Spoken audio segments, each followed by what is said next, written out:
This is the XNC Podcast, your Xbox newscast featuring Colteastwood, hosting industry interviews and gaming talk live on YouTube every Monday night at 5 p.m. on the West Coast, 8 p.m. on the East Coast. For all of you listening around the world, XNC Podcast is available on demand on Spotify, Google, and Apple Podcasts.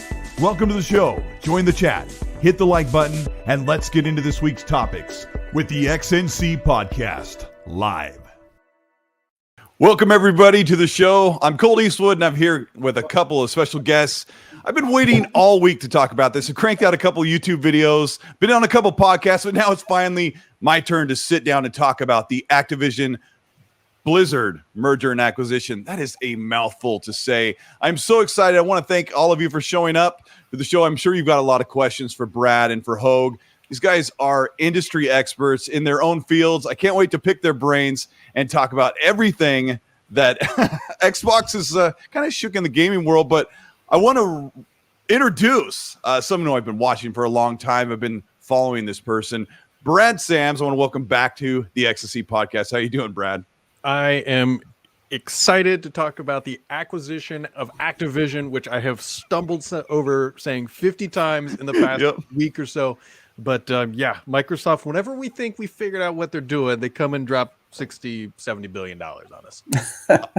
yeah, on a random Tuesday it was last week.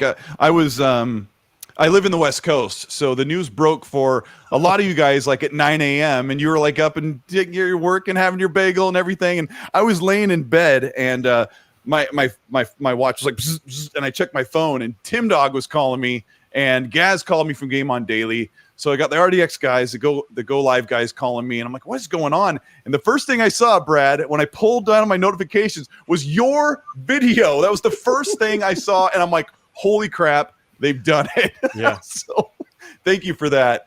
I'm so glad to have Hogue from Hogue's Law. We'll call him Hogue tonight. He's amazing. I've been listening to his channel for probably about a year as I've kind of seen him talk about. Yes, I've been like following as you've talked about the legality stuff, like this stuff that really dives into how these deals actually come to fruition.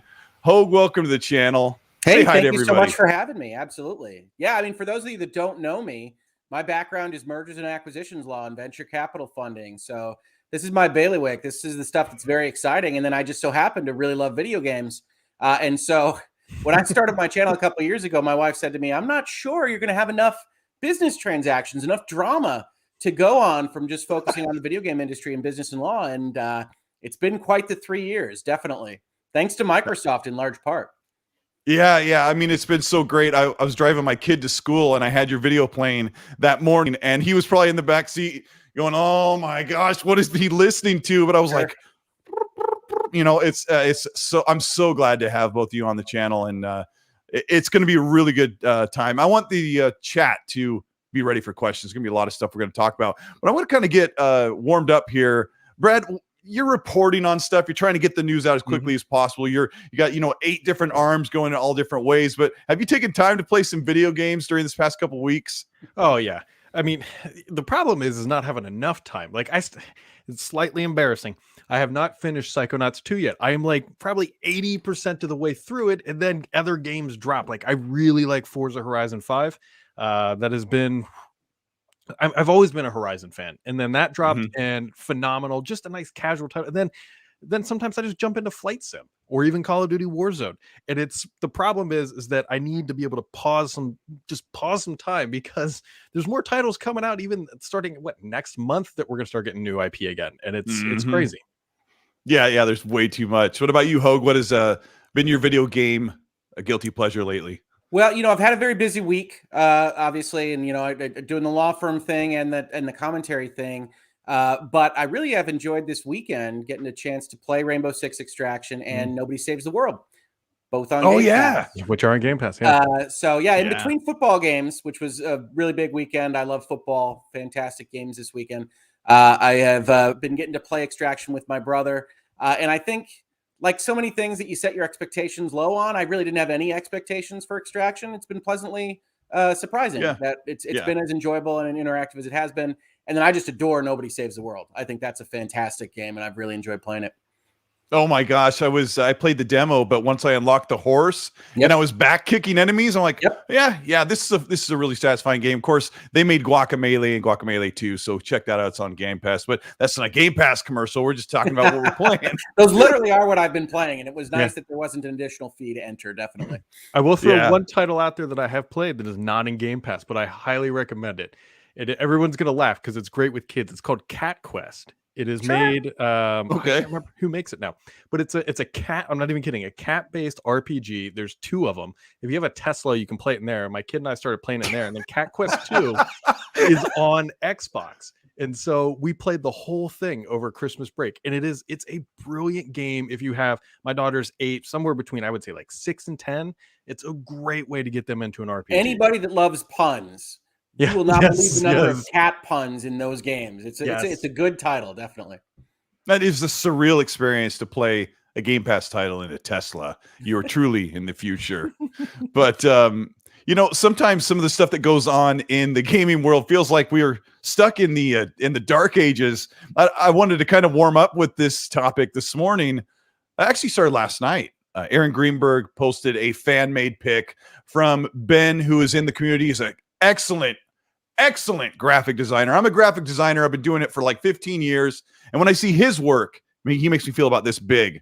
But he made this Crash Bandicoot doing the Xbox X symbol. And Aaron Greenberg likes to share these fan-made things, and he uses them, and it's kind of like a marketing thing.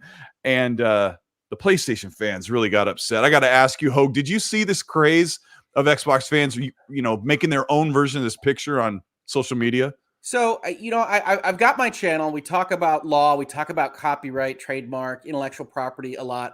So I don't always see the mob. I don't always see the anger directly. But what I do get is DMs and messages about, oh, is this allowed? Can this happen? And, I have light conversations when I'm working and doing other things and DMs be like, well, I don't know what kind of problem that would be. So I have to admit, I have not seen the primary wave that everybody appears to be talking about. I've seen kind of the secondary effects, the aftershocks of that. And I can feel pretty confident in saying that for the most part, using an avatar on social media, you're probably in very, very light ways infringing on somebody's ownership of something. Nobody's ever going to come after you for any of this stuff. And when we're talking about a marketing guy for a company that has at least declared its intention to spend $70 billion to buy that particular intellectual property, it's unlikely that that's going to cause long-term problems. Yes. Yeah. I mean, well, it sort of does in its own way, but not like the way legally that you'd see when your vocation. But I'll ask Brad because, PlayStation built Crash Bandicoot and had the IP for about a dozen years. Mm-hmm. And now Activision's had it for just a bit longer, about 14 years. So did you see this, Brad, where they were mad that an Xbox executive was repping the PlayStation, the X PlayStation mascot? I think people just kind of need to calm down just a little bit. I mean, at the end of the day, these are people who are excited. And to Hogue's point, Microsoft has come out and said, hey, we are going to be, as long as we clear the hurdles of regulatory, locally and abroad, we are going to own this company. Of course, they're going to come out and be excited about it. Let me put it this way. If they were not excited about owning this IP, that would be a tragedy, because Phil Spencer walked into Satya Nadella's office and said, hey, I want to spend half the cash in the bank. And if they're not excited about that, I don't know what else you could do. I don't think it was a diss at PlayStation. If you watch any of these Xbox executives, they will actively tweet about, hey, like, I've got a PlayStation at home. They're just fans of the games in general. And I don't really think it was malicious at the end of the day.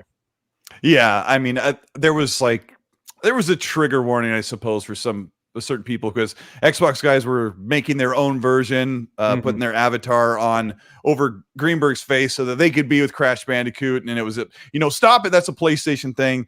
I think it's nonsense. And we're going to get into the show a little bit later about the IPs, the franchises that belong to Activision. That's going to be a long discussion, but there is one new Xbox rumor that isn't related to Activision, but Xbox Era thinks that there will be a new collection. I guess they're calling it like a master collection of an Xbox established IP, like the Master Chief collection, like a collection of all of the games in the trilogy or whatever. Like maybe Gears 1 through 5 in one collection. Have you guys heard of this? I've heard the rumor, and I think there is validity to it. I don't. The problem with a lot of this stuff is Gears, a Master Chief Collection. Let's be honest, it's really just sort of like a marketing bundle that they put together and say, here's a whole bunch of IP that goes out together. Microsoft has quite the collection, especially when you consider that they now own Bethesda. They could do this multiple ways, and I know that they have at least considered it with Gears based on the success that Master Chief Collection eventually reached. Especially, a lot of people, when they hear these collections, they think Xbox, like the console on, sitting under your TV. Don't forget about the PC. That's all. I mean, you can't forget about the PC and how well Halo has done over there as well. I can't remember which of the Gears games made it to PC. I think not all of them did. I don't know if you're like an aficionado of Gears, Hogue, but have you thought about this? Even if you're hearing it just now, have you thought about? Yeah, this is news to me. I mean, I will say I don't think I would describe myself as an aficionado of Gears. I played the first 3, liked them fine. Didn't really jump out at me as like historical. So Gears I see from afar, no problem with it. But not really anything I'm super excited about. But it makes a lot of sense from a business perspective. If you're Microsoft, you're collecting all of these assets over 3 years to think about how to bundle them. And also an important part of this story is how to kind of do different ways to try to bundle them and see what works best on Game Pass, see how it organizes best over there, how it organizes best selling it direct on PC or otherwise. And there's going to be a lot of A/B kind of testing, because all of this, even though it kind of feels like it's the world we live in with Game Pass now and whatnot, is new. They're still working out model templates. They're still working out how to deal with developers over long-term deals. They're still working out how to sell games and DLC with that Game Pass service at the same time. So expect Microsoft to start figuring out bundles and trying different things, even with things that might otherwise look similar. So a Gears bundle could exist and be somewhat different operationally in some manner that we're not thinking of from what the Master Chief bundle was. Yeah, it's really, I'm so glad you said that, because when I think of the Master Chief bundle, it was like, even at its time, even with it broken on matchmaking, at the time, it was an incredible value. It was $60. It was 4 full games. Yeah, I'm trying to remember. Yeah, 4 full games. It just got added to. I don't know what. Yeah. Yeah, I mean, when it launched, it was like most of the maps across all the multiplayer. It was all 4 games. 2 of them were basically remastered. And it was really great value. But thinking of it logically, Gears already exists, because you guys made both great points about Game Pass. And then the consoles, like if you have an Xbox Series S or X, you already have essentially the remastered version with FPS boost, and they've been up-resed. And they're all on Game Pass, every single one. 1, 2, 3, Judgment, 4, and 5, right? They're all on Game Pass. So I scratched my head when you're talking. I'm like, do you really need this? But when you both brought up that they have another audience on PC, and with a bundle being such a great pick at a low price, they can get people in on the ground. I think it's pretty possible. I don't know what other IP they'd be doing, but let me grab some super chats. I have to give a shout out to over 700 people who are checking out the XNC podcast. If you just jumped in, and you can see I've got Brad Sams here and Hogue from Hogue's Law, and we're going to talk all about Activision Blizzard. We're going to break down the details, and we're going to have some fun while we do that, because that's what we like about Brad and Hogue. They have their YouTube channels. They cover the quick news, and they cover the in-depth stuff, and they always make it interesting. So I'm looking forward to that. Thank you, Hargit Chani, with the $5 super. He says, the only BS in this podcast is Brad Sams and the legend, Hogue. Looking forward to the discussion. All right. Thank you so much, Hargit. He's a great friend and a supporter. Joel Williams with the Australian 5. Thank you. He says, woohoo, first time I get to watch live. It's probably about noon over there in Australia the next day. He says, Perth, timing sucks. I watch all the content you drop. It's all fire. Thank you so much, Joel. Doovie with the $2 says, some of the smartest dudes. Great podcast ahead. Brad and Hogue, do you think they're including me as one of the smart dudes in that? I mean, bare minimum, you brought us in, right? And then we got Isma Easy with the Canadian 5 says, can I dream, Colt? Can I dream of an older over-the-shoulder Warcraft RPG or a comeback of the RTS StarCraft? Man, the possibilities are insane. And I am putting out a video very soon about those franchises, and we'll get into those really soon here. But one more piece of middling console gaming news is that numbers came out from VG Charts who guesstimate, and they take official numbers and they do a little bit of work here and there under the behind the scenes and under the hood. They say that PlayStation 5 is at 18 million sold and Xbox Series S and X are just over 12. Brad, you've been following the sales trajectory. How do you feel about those reported numbers from VG Charts? They don't feel outrageous. Like I don't pay so much attention. I mean, the raw number units is one thing. Like I definitely pay attention to those. But before this generation launched, I made a really clear point that last generation, the Xbox One and the PlayStation 4, it was widely believed and considered that at the end of the life, it was about a 50% Xbox sales to PlayStation. So for every one Xbox sold, 2 PlayStations were sold. So if that gap closes at all, that means Microsoft has outperformed their last generation. And so when you say those numbers, the first thing I do is, okay, so if PlayStation's at 18, then if they have more than 9, then they're outperforming their previous generation. But the problem we have right now in the industry as a whole is there are so many caveats on that, because we all know you can't get chips right now. And so does that mean, but there's 2 ways to that it could go. Does that mean that they would have sold more PlayStations? Probably. Would they have sold more Xboxes? Probably, but we don't know what the real constraints are in the economics of the chip supply. But when I hear those numbers, I always, look at that 50% ratio and see, is Microsoft trending above last generation or below? And right now it seems like they're pretty healthily ahead of last generation. Yeah, that is an interesting point about if they could make more chips, if they could get out more consoles. We don't know who is producing more out the door than the other. But Hogue, if you followed some of these, the silicon shortages and the supply constraints, like what is your opinion, or what do you think is going on like worldwide? Like, is PlayStation sending a lot of their stock in certain locations, or what do you think's happening with the Xbox versus PS5 console sale thing? As best as anyone can tell, basically everything that these 2 companies are making is selling, and Nintendo, to be fair, as well. The 3 companies are selling basically everything that they're making.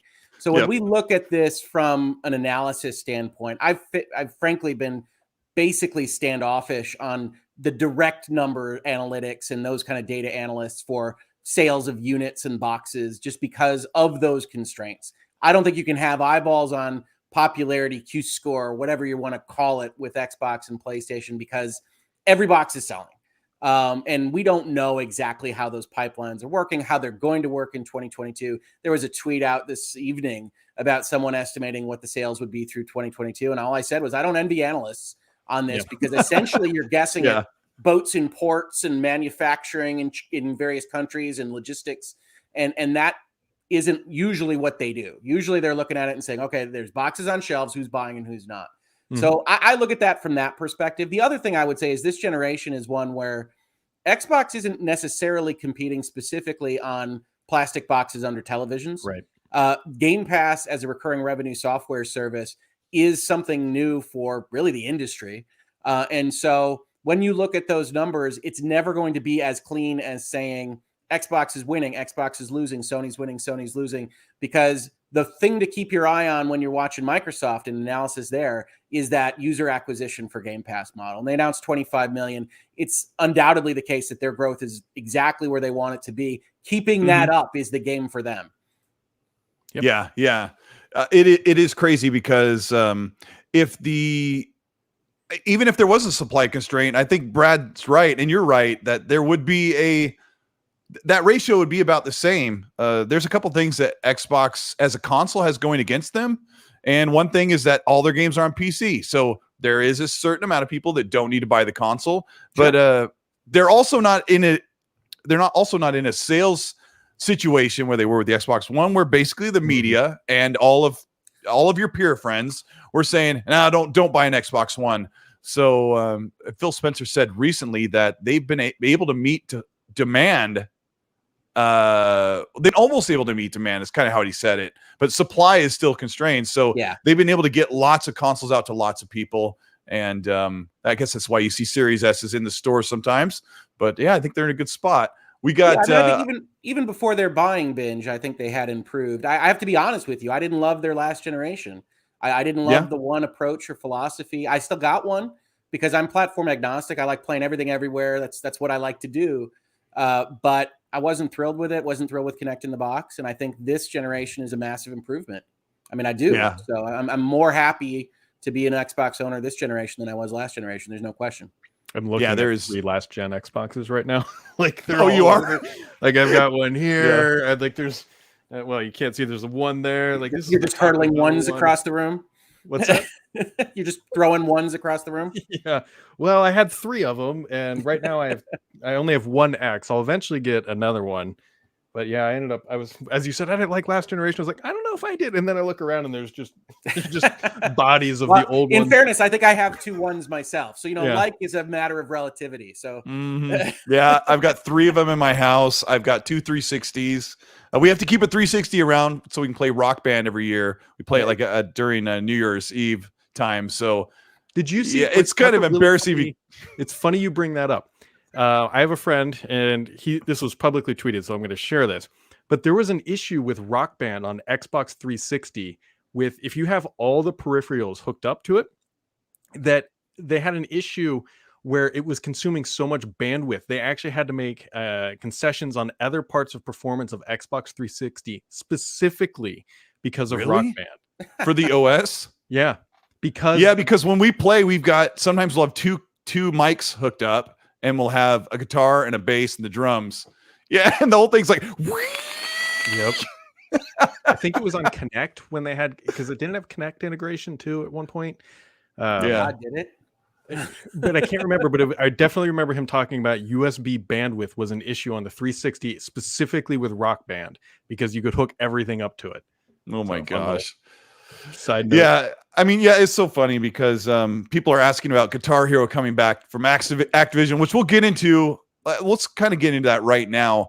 I want to start with Hogue, asking him, I guess this is kind of how this will break the ice, but the very first reaction to the Activision Blizzard acquisition and merger, I think I said it right, was that the Department of Justice, the FTC, or the SEC needs to be involved. Hogue, can you give us a quick rundown of what the FTC and what the SEC and the DOJ are for the people who don't watch Suits and shows like that? Sure. I love or Suits. Virtual legality, as it turns out. Yeah. Absolutely. And virtual legality on YouTube, baby. Yeah, no, that's absolutely fine. So the SEC won't be involved. They're in charge of stocks. That's the Securities and Exchange Commission. They're out. Beautiful. Put them to the side. They're not going to get involved in this. The Federal Trade Commission, the FTC, you're probably more familiar with for policing false advertising, occasionally getting into a brouhaha with Twitch or YouTube, that kind of thing. But they also police general commerce in the United States. The Department of Justice, you're probably even more familiar with. They put mobsters in jail. They do other things from a federal legal perspective. But basically what happens is, like we saw this past week, when you've got a big transaction, you sign a definitive agreement. Very important note for your audience and every other audience. Activision is not owned by Xbox as we have this conversation right now. That definitive agreement says the two parties have agreed to spend the money that's being reported on, and then they have to jump through some hoops. One of those hoops is that the parties submit the documentation regarding their transaction to the federal government. Then the FTC and the DOJ decide who's going to look at it. Rumors are that the FTC is the one that's going to be in charge of this, but they're still rumors.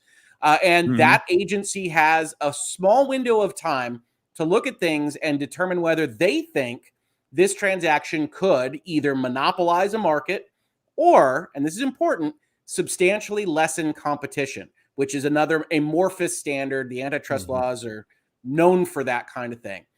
At the end of that window, I'm sorry. I gotta ask. So jump in when you No. It's perfect. But I got to ask, it just kind of, Brad and I are kind of like, while you're talking, we're like, wow. Right. Yeah. No, it's awesome. No, it's so concise, but I had to ask a question that came up in my mind while you're talking. Like, what sets off a purchase like this? Like, what is the threshold? Because, if Xbox decides to, like, is it a dollar amount? Is it, what is it that where the DOJ has to be involved, or the FTC? Sure. So I'll tell you that this is what we call the Hart-Scott-Rodino Act. We name our acts after congressional people, so they get their names in there. So we talk about them for a couple of decades. Hart-Scott-Rodino says, if your deal is under a certain size, we don't even look at it. But if it gets big enough, we're interested in it. Do you have any guesses as to what that number is where they start to get interested in terms of dollar amount? Oh, no. 2 billion. I don't know. Brad, you guess. I was just wondering. No, it's about $100 million. It's on Yeah. a scale Oh, okay. that the federal government kind of raises to go along with inflation and things like that. But it's just under 100 million. It's in the 90s at this point in time. As you can imagine, we're well. I mean, they couldn't do a thing like when you sell a car to a buddy and say, "Yeah, I gave it to him as a gift, so he doesn't have to pay taxes." Right. Well, and you can, in that case, the IRS starts to care about things as they get bigger, right? And there's another group that comes in. Here, the FTC and the DOJ care about things that are bigger because they have a higher likelihood of impacting the market, commerce, however you want to describe what it is that they do, and they're political animals, right? So after that window, we talked about that first window, right? They get the documentation. They have about 30 days to say, we're not sure, or they just let that time expire and the deal. When's that 30 days? Like from intent, which is it's so if you go and you look at the merger agreement right now, you'll see don't read this because it's like a page long. It's full legalese, but there's a paragraph that says basically the two parties agree to put the information together in the documents and send them to the federal government and work with each other to get this thing approved. That happens as soon as possible, as soon as their lawyers and their business folks can get all that information put together after that deal was signed. Deal signed last Tuesday, probably already a package put together for the FTC and the DOJ. They then have a month to decide whether they're going to say anything at all or nothing. If they say nothing, deal's allowed. Doesn't mean it's approved. Another point for your audience, the FTC and the DOJ can turn around in 5 years and sue over the deal that otherwise was allowed. We're seeing that with Facebook right now. But more likely than not in this circumstance, that 30-day window is not allowed to expire because the FTC and the DOJ have an option. Don't have to block the deal. Don't have to do anything major. They can say, we want more info. We want a second look. And they can then start to request documents and information and interviews and all this stuff from the parties in question. At a $70 billion level for an industry that's never seen anything like this, I think it's reasonable to assume this is going to be a second look transaction. At that point in time, the timeline gets massively extended because they can continue to ask for information. And until they are satisfied that they've received enough information from the parties, their second window doesn't start.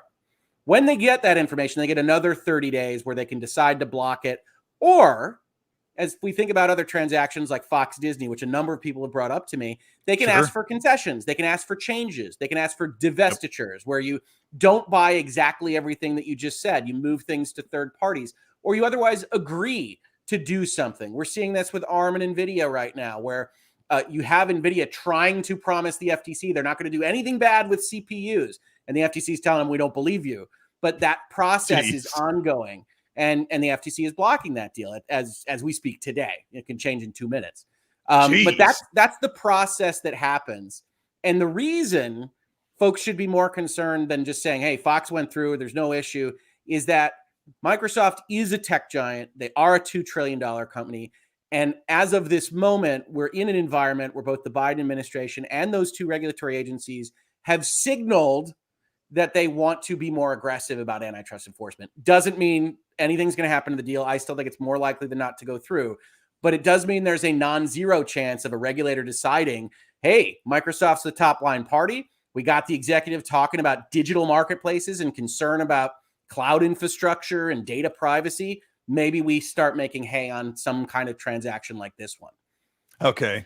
Well, that's promising to hear. The reason why we're kind of opening up talking about the DOJ and antitrust laws, and we'll get into that some more. I got to ask Brad Sams about how this was received, because the very first reaction from a couple of big games industry journalists was that that someone needs to step in. There's an antitrust situation here with Activision and Xbox. Brad, I got to ask you about how these reactions came from people who are very repellent about Xbox buying Activision and just spending their money.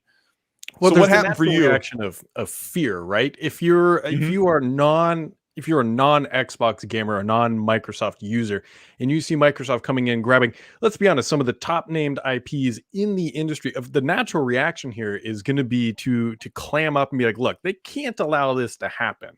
But when you dig, when you dig into the actual numbers that are getting thrown around here, I think there's actually a pretty probable chance that Microsoft can get this through unless there's somebody in the administration who just absolutely hates Microsoft. The reason for that is when they are combined, if they absorb Activision, from what we know right now, they would only be the third largest gaming company out there. They would not even be in the top two. There would be, I believe it's Sony and Tencent are going to be in the top two. So what is, other than the fact, the biggest thing Microsoft has working against them, honestly, is that they're Microsoft, in that they are so big, but they're not a monopoly in the desktop space like they used to be. They're not a monopoly in the browser space or in the productivity space. That's true. Yeah. They're just big. And when a big entity goes and uses a bunch of its money to go buy another big entity, people get nervous. But at the end of the day, Xbox won't even be in the top two positions in the industry. And I think that's the big thing that they have going for them. And the fact that the companies like EA still exist independently. There's also Rockstar out there. There's a bunch of other studios. So yeah, it's scary from a lot of a journalist perspective, because it's like, wow, they're going to own all these titles. But from a purely business line perspective, they're not owning the market yet. Yeah, I know. I think of I'm old school, but I think of like the Transformers, the Destructicon, I think his name was. Like it was where all the Decepticons would pile together and make a big robot. And you know, when Microsoft buys Activision Blizzard, they get bigger. And then they go and they look and they say, oh, for $8 billion, we can get Ubisoft. That would be huge. And then they become a force that couldn't be stopped. And that's what worries either PlayStation fans or journalists who maybe don't care for Xbox, but don't want Microsoft just flex big money. When you talk about, you're both talking about monopolies or how this isn't a monopoly, we should get into that as well, because there are big publishers. Like you said, Take-Two, who own Rockstar, and EA and Ubisoft are gigantic. And I think there are probably 10 or a dozen major publishers that Xbox doesn't own. So I don't know, Hogue, what do you think about this? When people throw the word around monopoly, are they close? Are they missing something?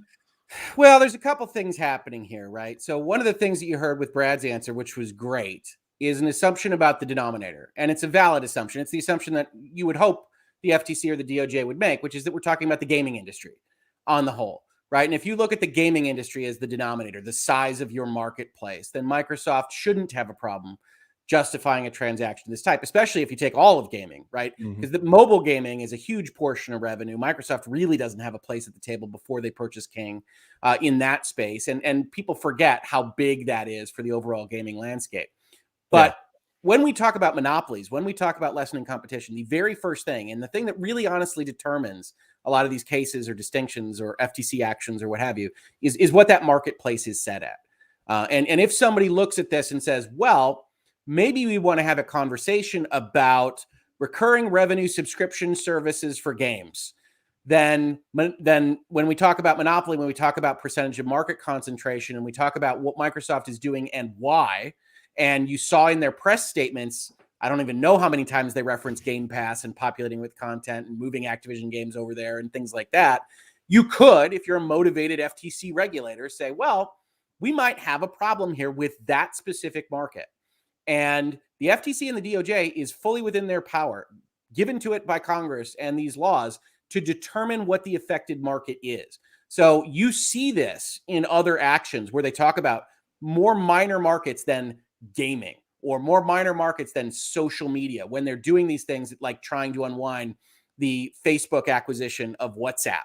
So it is a possibility. I think certainly Microsoft will argue that gaming is the right denominator and is the right marketplace for that. But remember, when I was giving my short form law school class, it's not just monopoly, which is the big ticket item. It's the one people know.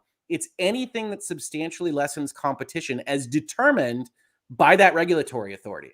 So the politics of the day, the environment that we're talking about, is a part of that story. And Microsoft, for what it's worth, people come onto my social media and say they've got 1,000 lawyers and $1 million and all this stuff. Yeah. They would have looked at this stuff. The answer to that is 100% they would have. They would have had memos drawn up. They would have had probably calls with DOJ and that kind of thing. They're that big. Lawyers can't make guarantees on this kind of stuff. What we're talking about lives in the head of a regulator 3,000 miles away. Mm-hmm. And so you can give percentages. You can say things are likely to be fine, which is what I'm telling you right now. I think they are likely to be fine. But you don't know what you don't know. And it's worth noting that the environment is much more aggressively pro-antitrust enforcement than it was even 6 months ago. Oh, really? Yes. Okay. I got to ask you a question about that one regulator, but let me remind everybody, this is the XNC podcast. I'm Colteastwood, and I'm here with Brad Sams and Hoaglaw. We're talking about the Activision Blizzard merger. Oh my gosh, that is, I would love to say that right once, but we are talking. Yes, I'm always going to fumble that. Reverse triangular merger by the time we're done with this episode. We'll get it done. Yes. So we're talking about the ins and outs of what's going on. We're going to talk about some of the spicy parts of what's going on with this merger and some of the future plans. I want to thank over 1,300 people who are here live listening to Brad, Hoag, and I talk about this information. The chat's alight. There's great friends that are here that are listening and helping power the show. We really appreciate it. Shout out to Underachiever and Happy Bomb for modding the chat. Keep language to a minimum. You guys are actually fantastic. I've been trying to keep an eye on it while I'm listening to these two gentlemen. So thank you so much for sending your questions. I've got a couple here. I've got one from Brian Lynch. Thanks for the $10. He says, is it possible that Call of Duty under Microsoft is current gen only, which wipes out any previous Sony player install base? I do want to talk about Call of Duty. Yeah, I'm going to kind of have to take these as they go. Spencer tweets, right? We get to talk about every word of a tweet. It's always a good absolutely.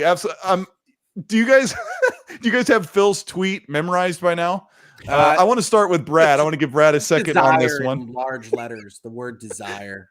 It's the job done. The desire of Phil Spencer. Yeah. So Brad, I got to ask you.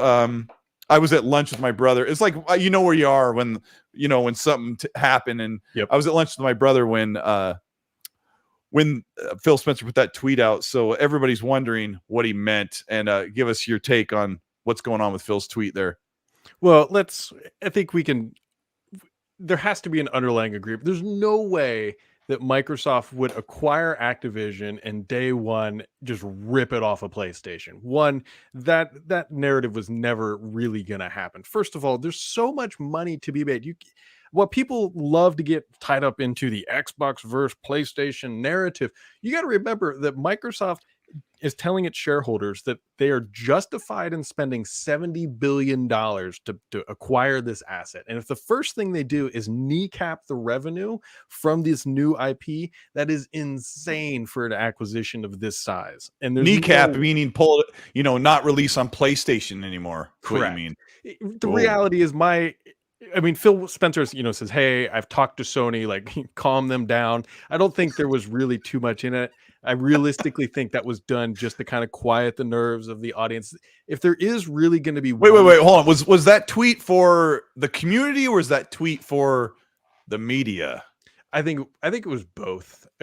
He knew that by tweeting that out, he was going to get tons of positive press headlines. Like, who wouldn't? If you're in Xbox marketing, it's like Phil said he called Sony. They had a nice conversation. They shared pleasantries. Like, it's going to go crazy. That's going to go out there. I think the only big thing that is going to potentially change on the Call of Duty side is currently that PlayStation typically has like a timed exclusive, sometimes on maps or weapons or whatever. I bet that comes to an end, and that those exclusive features more than likely probably end up in Game Pass in some capacity. Okay. All right, Hoag, you've poured over this tweet. There's a lot to be interpreted, right? It's one of those things, right? On this. Yeah, no, I got to tweet out this week. I said, hey, if you're more cynical on what this means than I am, you're more cynical than a corporate lawyer, and I want you to think about that. It's not so much a legal tweet. It's more like a public relations, corporate messaging, right? Corporate speak, right? You're giving me pitch openings here. This is what we do in Virtual Legality. We look at corporate messaging and PR and how those interact with law. Absolutely, we do. Thank you. All right, give us your reaction, in the moment. Yeah, and then, absolutely. Of course, Hoag had to sit back and go, wait a minute. Yeah, no, I was very positive about this. And for a couple of reasons. One, the third audience you didn't mention, in addition to the media and the community, is the regulators. Mm-hmm. So we're talking about an environment right now where you can expect everything that Xbox says to be going through the filter of, we're white knights, we're good guys, you don't need to worry about us, this is all going to be fine. You saw Phil Spencer also at the same time talk about the fact We're not even worried about Sony and Nintendo. We're all in the same boat. We love gaming. You know who we're worried about? We're worried about Amazon. We're worried about Google. We're worried about what you politicians are worried about. Who are your enemies? We're worried about them. And that's what Phil Spencer is saying to those regulators. And so you look at this, and it's more positive and it's more specific, even though there's still ambiguities like there are in any tweet, than what was happening when ZeniMax was purchased, right? I accused Microsoft of essentially muddling their message, kind of tripping over their own feet and explaining what was happening when that deal went down. Yeah, months before Bethesda, learned his lesson there. I think this was a little bit more specific. And I think the people that want to look at that and say, well, maybe he means something else, aren't quite giving it enough credit. He says desire. It's a future-looking statement, what we would call forward-looking if we're looking at SEC documents or something like that, which means he can't commit Sony to any specific transaction. And yes, he will use his leverage to try to get a deal that works for him. But what he has committed to optically to the communities of both Xbox and PlayStation is that they want to get this done. So if it doesn't, something fell through and then a blame game will happen. So there is a certain amount of psychosocial commitment to this kind of transaction. And I think that's important because turning around on that, immediately ripping Call of Duty off of PlayStation after the transaction closes, gets a second look from regulators, gets a second look from the community, talks about why that happened. So I think you can read it and say, yes, it's forward-looking, and it has to be because they can't commit to contracts they haven't entered into yet in 2024 or whatever. But it is important because Phil Spencer and Xbox didn't have to say that in this environment, and they did anyway. Yeah, I want to ask you, Hogue, about the rights. But first, I want to... So remind me, so I don't forget, but I got to ask Brad about the specifics of the tweet calling out Call of Duty. Like, he could have said, some franchises or some games, or he's very specific. Like, his message was going out about Call of Duty. So, Brad, why did Phil have to, single out Call of Duty? There's obvious reasons, I suppose, but give us your take on why he singled out saying, we desire. I'm going to read the tweet here. He said, had good calls this week with the leaders at Sony. I confirmed our intent to honor all existing agreements upon acquisition of Activision Blizzard and our desire to keep Call of Duty on PlayStation. Sony is an important part of our industry and we value our relationship. I think Call of Duty... Who did he call first, Brad? Tell the audience who you think Phil was on the phone with. Oh, it's on his red phone or green phone. I would when I heard he was on the phone, I was like, man, do people really call it? Like, I imagine it's just in the group chat. He's just like, guys, don't worry about this. I got it. And then that's what I imagine. I can't imagine he's sitting back on his desk, feet up, just like, hey! Yeah, I can imagine it. He's got the corded phone. And he's funny. I Jimbo. mean, the one thing the lawyer would add to this is that there is usefulness to talking, and not slacking or emailing or texting or having any kind of record down. So I will throw that out there that phone calls maybe happen more than you think because they're a little bit more. Then they're not written. Okay, yeah, but so you definitely know that when he answers this call is being recorded for quality assurance. Please hold while we connect you either to Jim Ryan's office. And then he goes, "Is this a secure line?" On the other number. So why the Call of Duty, Brad? Because it's such a massive title, and it has such a very I play Call of Duty almost every day. Actually, I play with a group of guys quite frequently, and it's such a massive title that I've also honestly wondered, if Call of Duty was its own company, how much money they would actually be making. They're that big. It's a standalone entity, a standalone franchise, and it's such a cornerstone of gaming. We all know every roughly in November, there's going to be a Call of Duty comes out. For the past X number of years, it's been a $1 billion franchise every year. And so it's such an important part of the gaming community. I think that's why he explicitly called it out, because that's where a lot of people go is hey, they've got this massive multiplayer game called Warzone. They've got the actual multiplayer itself in Vanguard and all the other titles. And if you're going to pick a title out of their catalog that's going to say, hey, we're not going to rip this away, I think Call of Duty makes the most sense because of the community. Yeah, that's a good point. So the question I've been dying to ask Hogue is, they're 18 months, maybe a year. They're at least 18 months from signing this deal. What right or legality does Phil have to talk about future plans with a company he does not own yet? Where does that go? So I've gotten some feedback on this. It's pretty interesting. They've entered into a definitive agreement. They've got a press release out there. There's very limited issue with him talking about any of these kinds of future plans, other than as a lawyer, if you're vetting comments that are going to go out on like that tweet, which is obviously going to be reviewed by 1 billion people, you don't want to make commitments that you can't make, right? You can't promise. You can't have Phil Spencer go out there and say, I assure you Call of Duty will be on PlayStation, because that's a future contract. That's what does that 70-30 split look like? Are we going to leverage anything else? We're two different participants in the marketplace. I can't pledge that in the future. But what I can say is that's what our desire is. Remember, the environment of even that tweet was Wall Street Journal quotes and things coming from Sony saying, "Oh, we're not worried about this because we're sure Xbox is going to do the right thing." I mean, that kind of mentality. Yeah. And we saw from SEC Edgar filings, which I guess is where the SEC does come into it, where a public company files documents with the government, that emails had been going out from Activision Blizzard to its partners saying we intend to maintain our contractual relations. So I think one important part of that tweet, and I think people miss it a little bit, is that middle sentence where all the meat lives is two different commitments. It's not the same commitment. There's an and in the middle of that sentence. It's we're going to meet our contracts and we desire to keep Call of Duty on the platform. So meet our contracts goes exactly with how we saw Xbox deal with ZeniMax and specifically Deathloop, right? And that means whatever paperwork was in place at the company we just bought, we're going to honor. And there's other strategies that you can take. The reason they're telling this to their business partners is you have concepts called efficient breach. You can have a liquidation provision that says, hey, if we pull back Deathloop, we might get a better ROI. We'll do that. We'll pay the damages, that kind of thing. And Microsoft has specifically taken the task whenever they've done this to say, no, all paperwork stays. And go ahead. To re-examine after that. So that's what that first commitment is. That's what those emails are that you saw. They say all paperwork stays. Whatever the Call of Duty exclusive deal is right now with Sony, however long it goes, it's staying until it's done. And then we hope Call of Duty stays on Sony.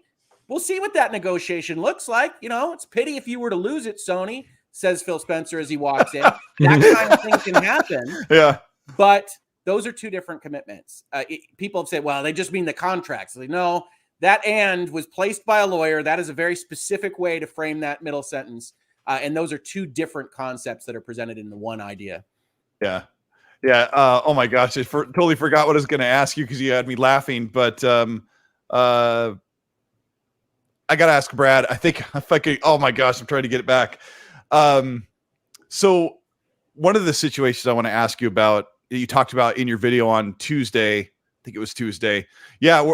Hogue, you talked about somebody coming in and trying to buy something out from me under Activision. Yes. I want to get that in just a moment, but I want to ask Brad, like, what now? Got it. Brad, what's going on with, oh my gosh, you guys got me going crazy here. We're just too exciting. Kind of offer? Lawyers, it is too exciting. What kind of offer? I'm trying to figure out how to phrase this properly. Brad, what kind of offer do you think is on the table for PlayStation to keep Call of Duty on the platform? Because this is me with my interpretation that he says we desire to keep Call of Duty on PlayStation. But then I thought maybe Phil says, well, here at Xbox and Microsoft Gaming, we would like to keep Call of Duty on PlayStation, but we, at a term, we're not sure if they're going to accept. Have you entertained that? That's kind of what I want to ask you, if you think that's possible. So it raises an interesting point, and I was thinking about this as we were going through. There's another narrative to this that Sony might, and they're not going to do this. Sony could just be like, we don't want Call of Duty anymore. Like they could not allow, just like Microsoft would love to put Game Pass onto PlayStation, but they're not going to allow that. Sony very well could come and be like, you know what? We're not going to do it. Good luck with your assets. You're not going to get the money from us or our gamers. We're just going to launch, we're going to go all in on Battlefield or something like that. I don't think that's going to play out because Microsoft and Sony do have other relationships. Don't forget that Sony is using what cloud for their service? They're using Azure. Yep. So at the end of the day, while they do compete here, I think they're going to remain friendly and hopefully keep the gamers' best interest at heart. And so I would be shocked if there's any sort of shrewd negotiations around this. I bet it just continues sort of as is, and things continue to just go the same course, because we all know what can happen, much like what's happening with WhatsApp. Like if Microsoft comes out and is a huge jerk about this stuff, there can be ramifications on the backside if they don't uphold the promises that they put out there to make the acquisition happen. That's right. Okay. And I would say this on timing, Colt. They can't have those conversations probably right now. They don't own Activision. They don't have those assets to negotiate with. We really are talking about after the closing of the transaction for that. That's different than kind of tweeting out what we desire, that kind of thing.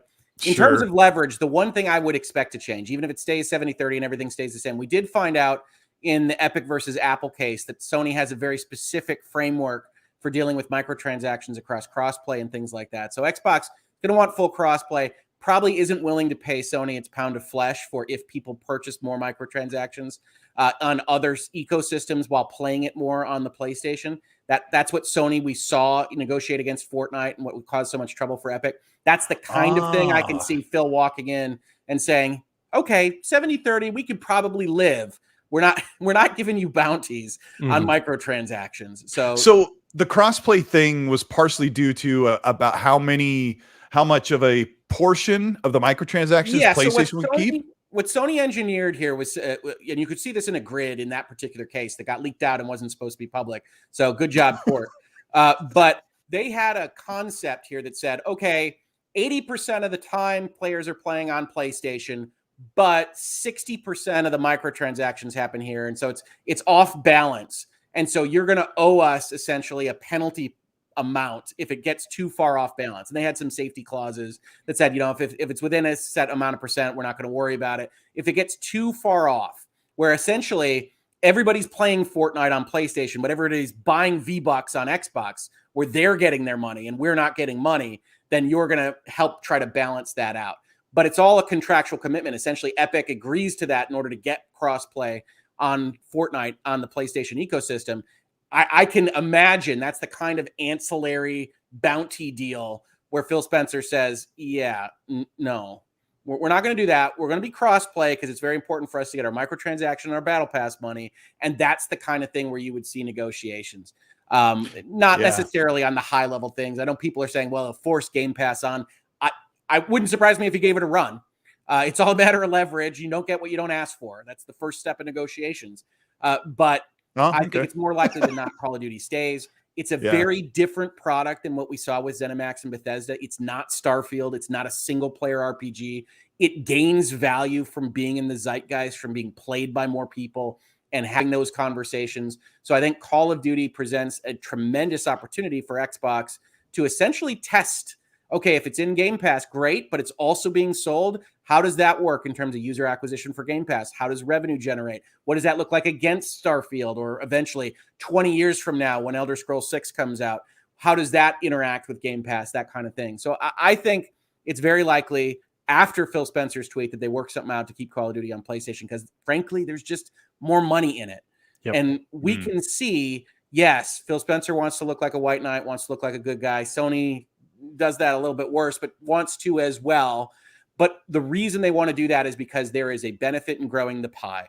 There's a benefit to both parties in having more people engaged in more games and spending more money. And Phil Spencer understands that, I think, very well. And Sony understands that too, but they're working through their walled garden issues as we speak. Yeah, they are. It is such a big thing because Call of Duty is their number 2 or number 3 best-selling game almost every year.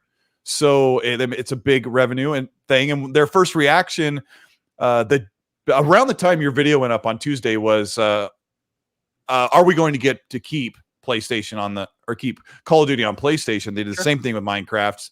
So yeah, it is interesting because people thought that Phil would just kind of try and make a compromise with them. Look, we hold all the cards now. What can you do for us? And it sounds like maybe this is there's too many pros to just letting Call of Duty stay multi-plat. I think so. I mean, you can read it more cynically, right? I mean, Warzone's never going anywhere. That's a moneymaker. It's going to stay on Sony. And if you wanted to just say, hey, that tweet just means Warzone's staying, you could. And I've seen people say that. I just think it's more positive than that would indicate. Okay. So I've got a super from GTA SC with the $5 says, What older IP would you like to see resurrected? We're going to get in that in a minute. If I jump into that, we'll be all over the place. F-Boy 57 with Canadian $5. Thank you. He says, Colt, move for Activision could be the Death Star for PlayStation. He's quoting Forbes from Paul Tassi, I think it was. P.S. Are you still on the RDX podcast? I like to guest when I can. Highlander 001 with a $5. Thank you. He says Microsoft has $60 billion they have to use before the end of June. Can they acquire another developer while going through this with Activision? Brad, this is right up your alley. There is that rumor about, or it's not a rumor, Xbox has $60 billion left in the spending fund that they need to spend in the fiscal year. Is that right? That is a crazy. There's no way. There's no validity to that. It's something that people just keep saying. Or what? I mean, what is the or what to have to? Well, I mean, people are treating it like like in a funded department or something where you got to spend it. But apparently there was this episode where they have to get a chair, or else their budget. Yeah, Brad, like, is there there's no validity to this $60 billion slush fund or spending amount? There is no $60 billion. If they spent, there's a 130-ish billion in the bank. That's, cash and cash equivalents. They've allocated 70 of that. There's no way in hell they're going to go in there and say, you know what, we can just blow it all down to zero. We'll put things on it. Like, that's not happening. Not to mention, they would be screwing themselves. Like, they go try to buy Activision while they're working that through, like, oh, we're going to pick up WB Games or something like Warner. Like, they're just going to screw themselves because that's not happening. They're not. I would be shocked unless it is a very, very tiny studio. They're not going to be acquiring anything, and I think potentially anything at the company until this clears. This is an all hands on deck thing. Hogue. That's a good instinct. I mean, again, we're in that zone. Regulators are looking at this. You don't want to give them something more to think about, right? In general, and a small company, some developer that you learn to like, an indie that makes good stuff for Game Pass. That's fine, but they aren't buying EA tomorrow. That's not what they're doing. What about a smoke bomb, Hogue? Like, they're like, okay, we got you looking over at the Activision thing, and we're buying this. Like, that's not how it works, right? The docs. Yeah, I mean, you just could go all in. We're buying them all. EA, UB, Square, Capcom. We're buying them all. Quick, go look over at this other thing we're doing. Yeah. It is kind of interesting. I really don't think so. I don't think any acquisitions of any major significance before it gets cleared. Okay. And we'll get into that some more as well. Purple Haze with the 45.64 with the $5 says, so I'm hearing maybe Microsoft might buy W Games. If true, would this be a problem? No, they're not. Let's pretend. I guess you'd have to pretend that the acquisition for Activision was already done. But Brad, what do you think? WB? I don't think so. It's not. There's no justification for it at this point. When this acquisition was announced, I chatted with some people. And part of the internal justification for this is that they look at the opportunity of Game Pass right now as once in a generational moment, sort of like how Windows took the market. There is a growing market for games as a service. We see this from Facebook. We see this from Stadia. We know that Amazon is interested in doing this. And Microsoft wanted to be the first mover. And so they have Game Pass, which is doing well. And then they wanted to take the IP that they could reasonably get in the market to establish themselves as the clear and definitive market leader, effectively the Netflix. And so it's a lot easier to be that first mover because there's also another narrative which hasn't been brought up, but Microsoft is typically very scared of what Google does. They cannot match Google in search. They completely lost to them on the web. They have to use their browsing engine, and they come out with a game studio. Now, you could argue, is Stadia truly going to go anywhere or do anything? That doesn't really matter right now. The fact is they have a game streaming service, and Google does have the cash flow to go out and buy somebody like Activision or EA. They could do it, and Microsoft could not even looked at it. They can very likely make the argument that, like, look, if we don't buy this company, Google is, and we all know how the regulators feel right now about Google and AWS, who are trying to crack this market as well. There's going to be consolidation in the gaming industry. We all know games as a service, Netflix of gaming is coming. Like, there's no argument there. The question is, who's going to be leading it? Is it going to be Google or Amazon or Facebook? These guys all have the checkbook to do this. Microsoft was just first. That's it. So what is Microsoft afraid of when it comes to Google acquiring something like Activision? That they would own the market effectively and push them out. Not that that's likely to happen. I think Microsoft is in a much different position in gaming than they were, say, in the early 2000s when it comes to a browser. But Microsoft is scared of Google in a lot of ways. Things like Chromebooks. You see, Microsoft has attacked the Chromebook 3 different times with very little penetration to that market. And The they price. yeah. They can Yeah. Google can come at Android. Look at mobile phones. Microsoft got shut out of mobile phones completely. They took a huge write down on Nokia. And so now they look at, here's another market they see in their pocketbooks. They see here's a gaming market. We're doing well. We're in a good position, but we know other companies are getting hungry in this area because we all see that gaming is a future of entertainment at home. It's going to be streamed. It's going to be a service. It's going to be lucrative. The margins are typically really good. And so who's going to act first? And Microsoft was the first to act, but I think EA is very clearly likely on somebody's attention span right now. And all these other are going to get snapped up. I think it's just more of, this is where the market's heading. And Microsoft was just, they say, look, we're going to spend big. We're going to go first. And, let's get the IP that we want. That is like a perfect segue, Brad, to my next question, because it makes me think about PlayStation, because Xbox is buying this talent. They had 5 studios 10 years ago. Now they have 30, basically. Right? It's crazy. And I know you guys have been gaming a long time. I've been gaming longer than you. I'm way older than both of you combined. I refuse to believe that. Well, I had my first system was an Intellivision, so I am very old. For me. Yeah, but that's right. I love that console. I need to buy one, by the way. But Burger Time on the Intellivision. I was Burger, yes, it was so great. Hey, I can do this. So let me ask about PlayStation, because there's this big argument, Hogue, with organic growth. Microsoft's just going to spend big Microsoft money and bring on talent and just, instead of building it from the ground up. But what's PlayStation thinking right now? Are they buying something?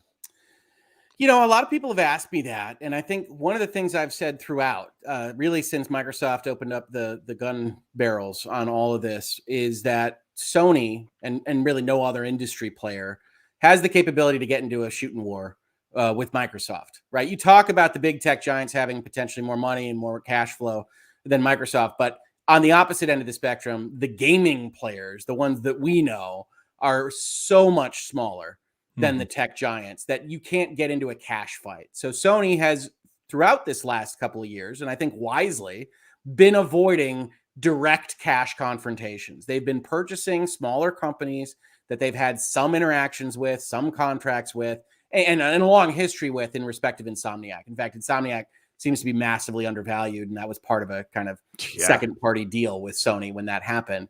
But that's what Sony has done, and that's what, frankly, Sony's going to have to continue to do. Could they buy, a $5, $6, $7 billion company, the Square Enixes of the world, which is the one I see coming up most often? Yes, they could. The question is whether they even want to do that, and I don't know. You can bet for the last week that Sony headquarters was having strategic meetings and behind closed doors conversations throughout, that this changes the economics, this changes the future of PlayStation. But what that looks like can be very successful for them doing something else, not just getting into an acquisition war, but effectively doing their own thing, right? Nintendo sits off on the side. They do. Weird. Nintendo does whatever it wants to do and makes money through first-party development and doing oddball things, selling you cardboard and that kind of stuff. So I know where Hogue's coming from. Like, but I love him. I love my Nintendo. I love my Nintendo. I say the same thing. I say the same thing, Hogue. Nintendo's being weird, but we mean it in the greatest way, because they can do the craziest, quirkiest things. They do whatever. Be so successful. They got an open world. I know where you're coming from. Go ahead. Kirby coming out this year. Great, wonderful. I know. Go ahead. and that'll be fantastic. I love Nintendo, but when we look at this, there are many ways to get to that revenue pie, and Sony just engaging in an acquisition war, I don't think, is a long-term success story. They would have to leverage their company up to the hilt and then hope for success. When right now they have a great brand name, they have strong goodwill globally. They have a good piece of the gaming pie, and their job is to maintain it and do some new interesting stuff. And that's not the way they've necessarily operated. They've been on pretty even keel because Microsoft for 20 years hasn't used all of its resources or leverage to try to crack this market. So Sony's evaluating, but I don't see them just getting into an acquisition war. Could they buy one of those smaller companies, especially a Japanese company, Square, Capcom, something along those lines? Yes. I don't know that that's the direction that they want to go because they aren't cash rich. That isn't the company that they're leading. So I suspect what you'll see is more brand differentiation, more emphasis on boutique quality, whether or not you agree with that boutique or not. Well, that we're going to try to get up to even higher cinematic standards and run Sony as the Sundance of video games, then I could see them going that direction as well. But it's really up to them. The one thing I just think is an ultimate loser if they decide to go down that road is fighting Microsoft on money. Oh, yeah, that's a good point. I'll ask you, Brad. Well, hold on. I want to point something out that it dovetails nicely into that.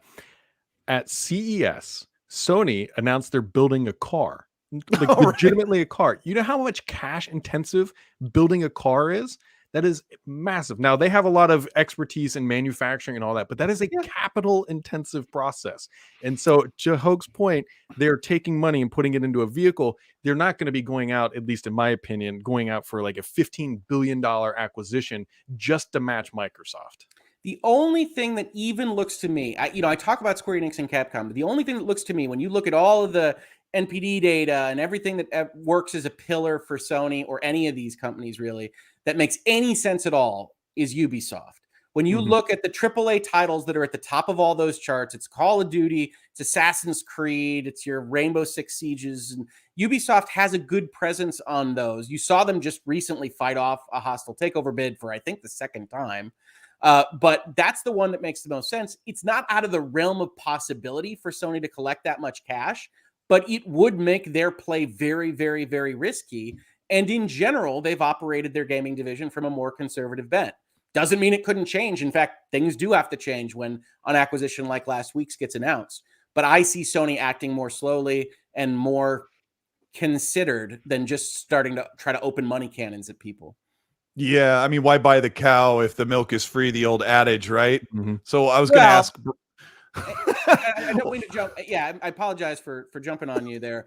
The other comment on that is we talk about antitrust. It's not necessarily a big risk, as we talked about from the top. But if you're Ubisoft, if you're running one of these developers, you're wary of Xbox and Microsoft being the only game in town to negotiate against. Sure. You're wary of that kind of consolidation because you want to be able to sell your products. You're a publisher. You make content. And you're watching this as well and making decisions not just on, what's the dollars per share? Should I sell out? But what will happen if it's Microsoft that comes calling, or Google or Amazon or Sony on the other side of the spectrum? And so there are a lot of evaluations happening with a lot of prognostication and trying to guess at what the industry looks like, because too much consolidation doesn't just hurt a consumer. It hurts the developers and the content creators as well. So a lot of folks getting paid a lot of dollars to sit in a lot of rooms, having conversations like these, but also with the reins of the companies at their disposal. Yeah. You just reminded me another thing. I got to write that down, Brad. And I'll ask you in a minute, Hoag. But Brad, I got to ask you about when I say why buy the cow when the milk is for free. But what I'm getting at, what is PlayStation paying for timed exclusivity or holding a franchise on the PlayStation platform compared to what would be the proportion amount compared to buying the studio or just continually paying them to stay only on PlayStation? Ooh, I think that's a bit... And that's an opinion question, I guess. Yeah, I was going to say, it's probably a bit too in the weeds at this point to try to understand where that line is to make sense of like, hey, is this going to be on PlayStation? To what capacity? How are we going to do it? I think Microsoft has to keep a fresh... When you look at just what they're trying to do, they have to keep the optics that they're not bad people.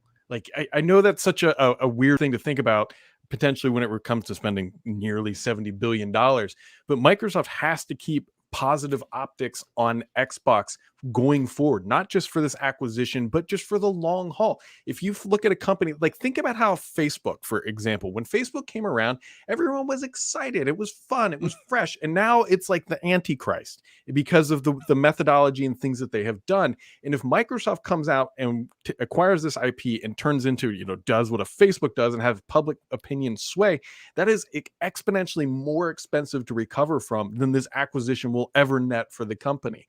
And so I don't look at them to come out and do something dumb and really try to hurt their competitors for a substantial amount of time.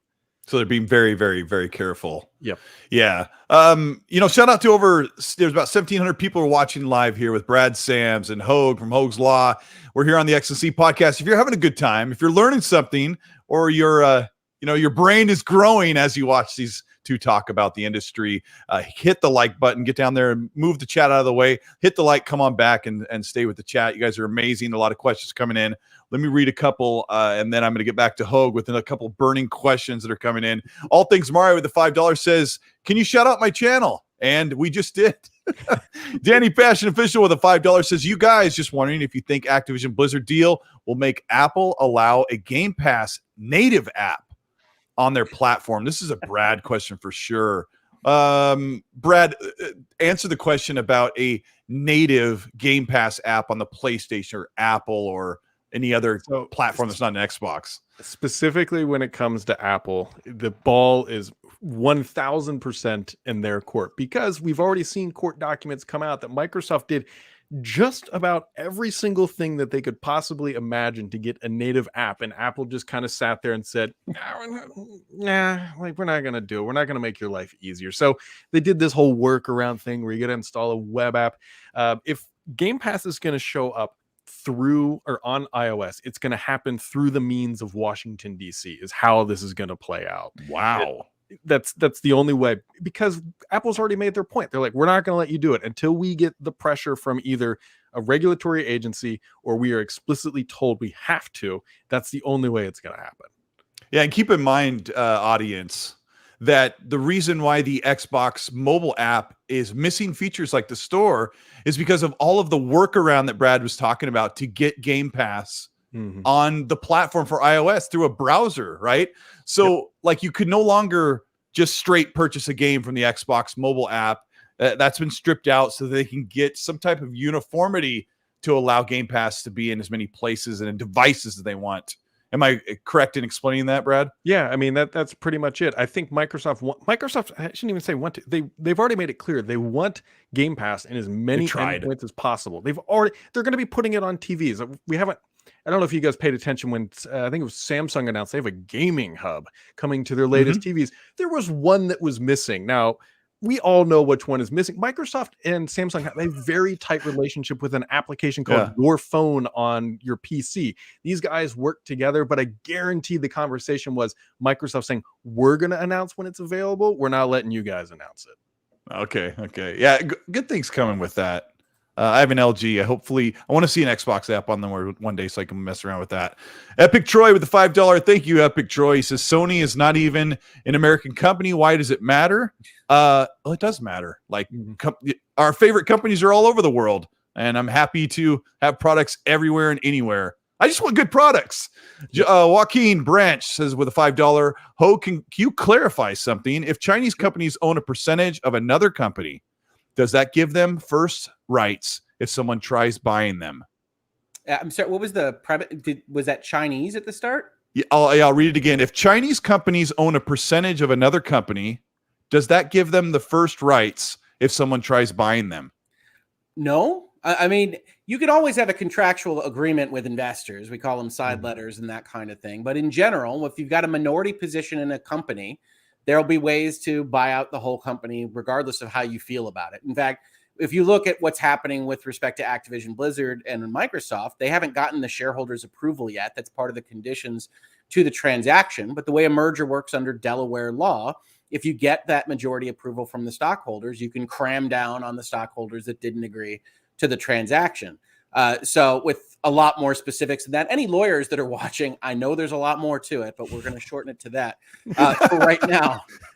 But so the fact that it's Chinese, they've invested in the American marketplace. If you're an American company, that doesn't really change anything on its face. You can, of course, agree to other stipulations with things on a contractual basis. But no, I don't think that there's anything that I know of that immediately kicks in to give you a right of first refusal outside of that contractual commitment. Okay, I wonder if Joaquin is looking at something that is related to somebody could have a right of first refusal in some context, and that could be being reported on, no doubt. Okay. I'll add in another question. Does the Chinese marketplace have they have different standards? They have to, like, can Tencent just buy more than an American company can without as much refusal of allowance? Without trying to start an international incident, multiple jurisdictions have different regulatory authorities with different standards. Yeah. The American approach to securities investment is distinct from the Chinese approach and requires more active government management of those investments. And so Tencent operates on an operational level considerably differently than EU and American companies. Okay. Very, very good, safe answer. And no nukes were launched after he was done talking. So, Hogue, you're amazing. Let's see. We got Hood Ninja Chichi Gaming and Entertainment. I'm so sorry I didn't say that right the first time or the third time. Thank you for the $5. Says Disney owns the rights to Spider-Man, a character bigger than any game franchise. Sony has movie rights to Spider-Man. MCU equals Spider-Man is PS exclusive. We've talked about this quite a bit. Have you ever read that Spider-Man license?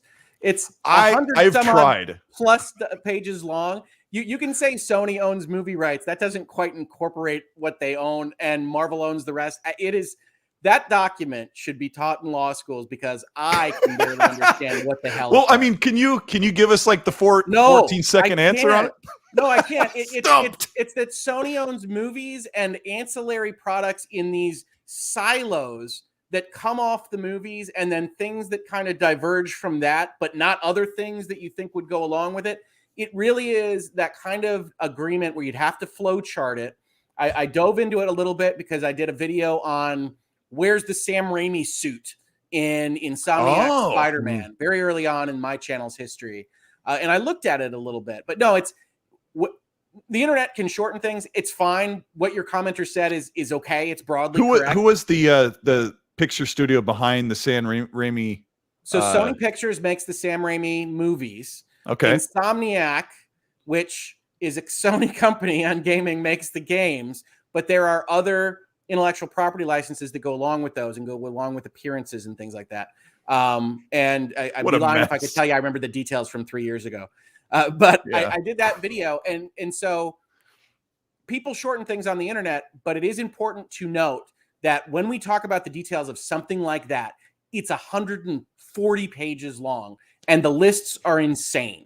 And even when you get to the bottom of those, you've got lawyers at Sony or Marvel or whomever guessing, trying to figure out exactly how far they can push line X or line Y. They've made it so convoluted that no one even bothers, I suppose. I've been practicing law for more than 15 years. And one of the things I always tell my clients is that we should keep it as simple as possible. We should try to be as clear as possible in the contracts, because someday some judge or third party that isn't in the room with us is going to try to read this thing.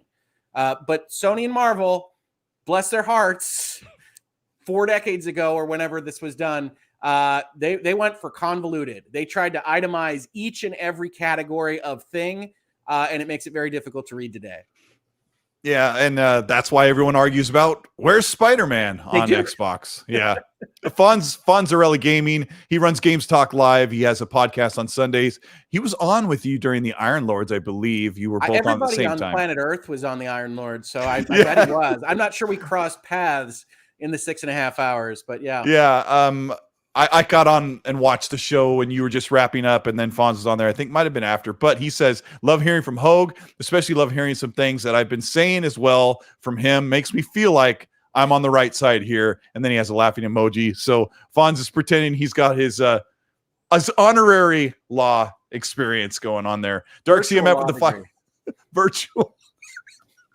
Dark CMF, thank you for the $5. He says, yo, great panel discussion. Chat, smash the like button. Yes, please. If you hit the like button, it at least tells the three of us that we're doing an okay job here live on the show. He says, also, in case he's lurking or watching later, happy birthday, Gaz. That's a little joke he has with Gaz from Game On Daily. Kyle Coe with the $5. Thank you, Kyle. He says, should Microsoft put their games on PlayStation with Pass or a third party to Sony like EA Play?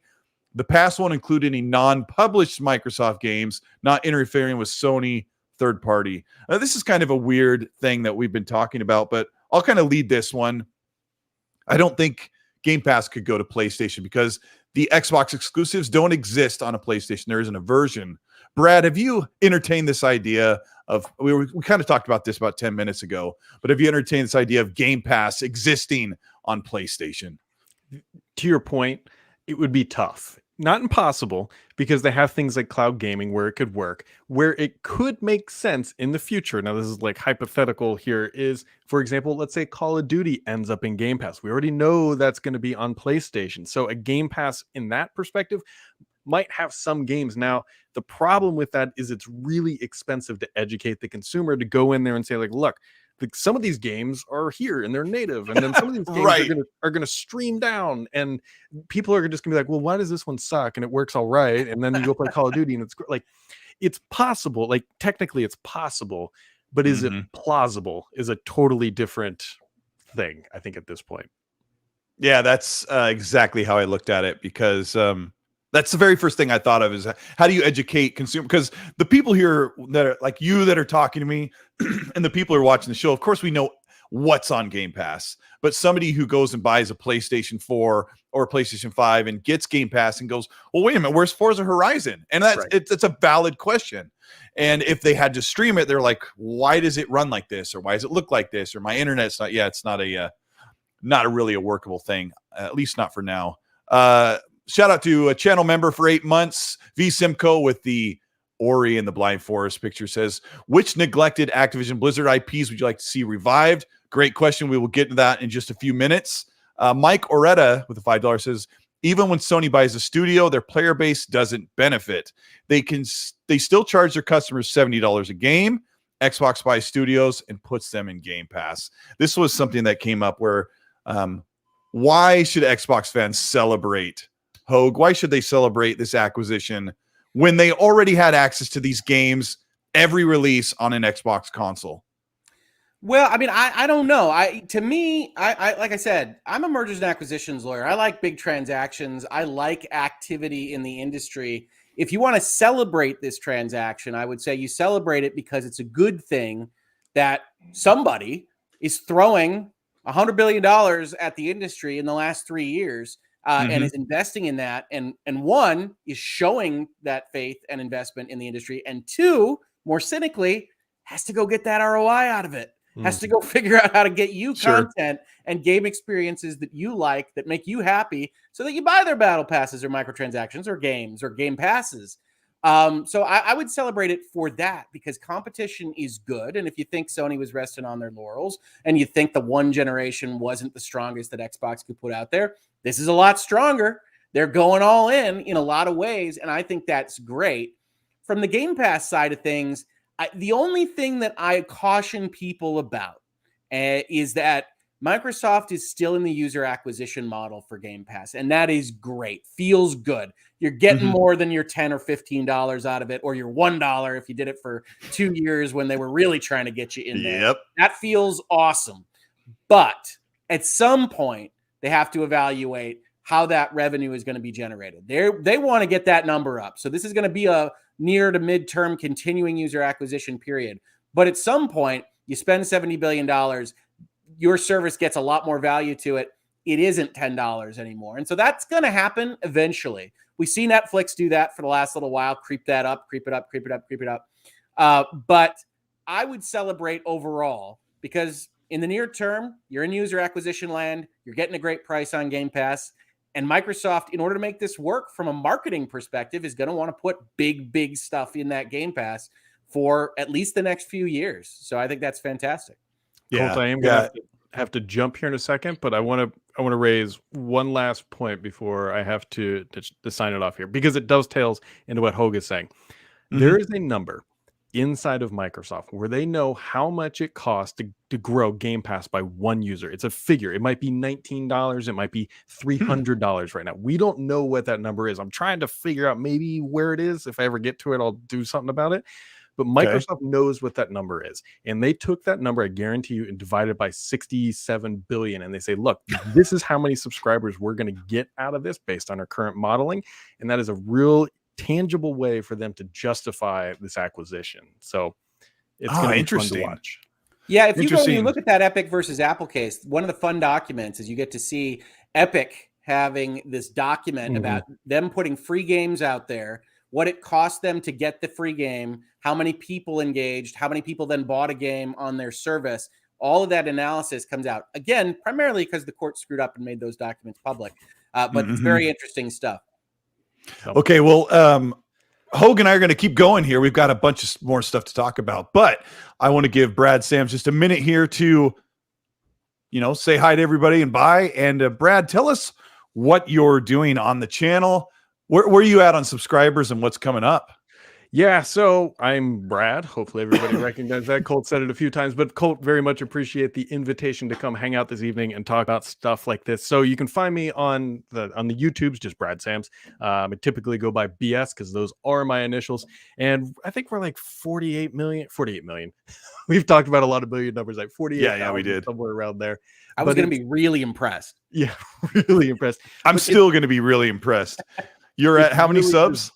It's just diving into the Microsoft and the Xbox of the world. And as Colt pointed out, I'm usually pretty quick on it, mostly because this studio is in my basement and I work upstairs, so I can just run downstairs and do my thing real quick after Microsoft dishes it out.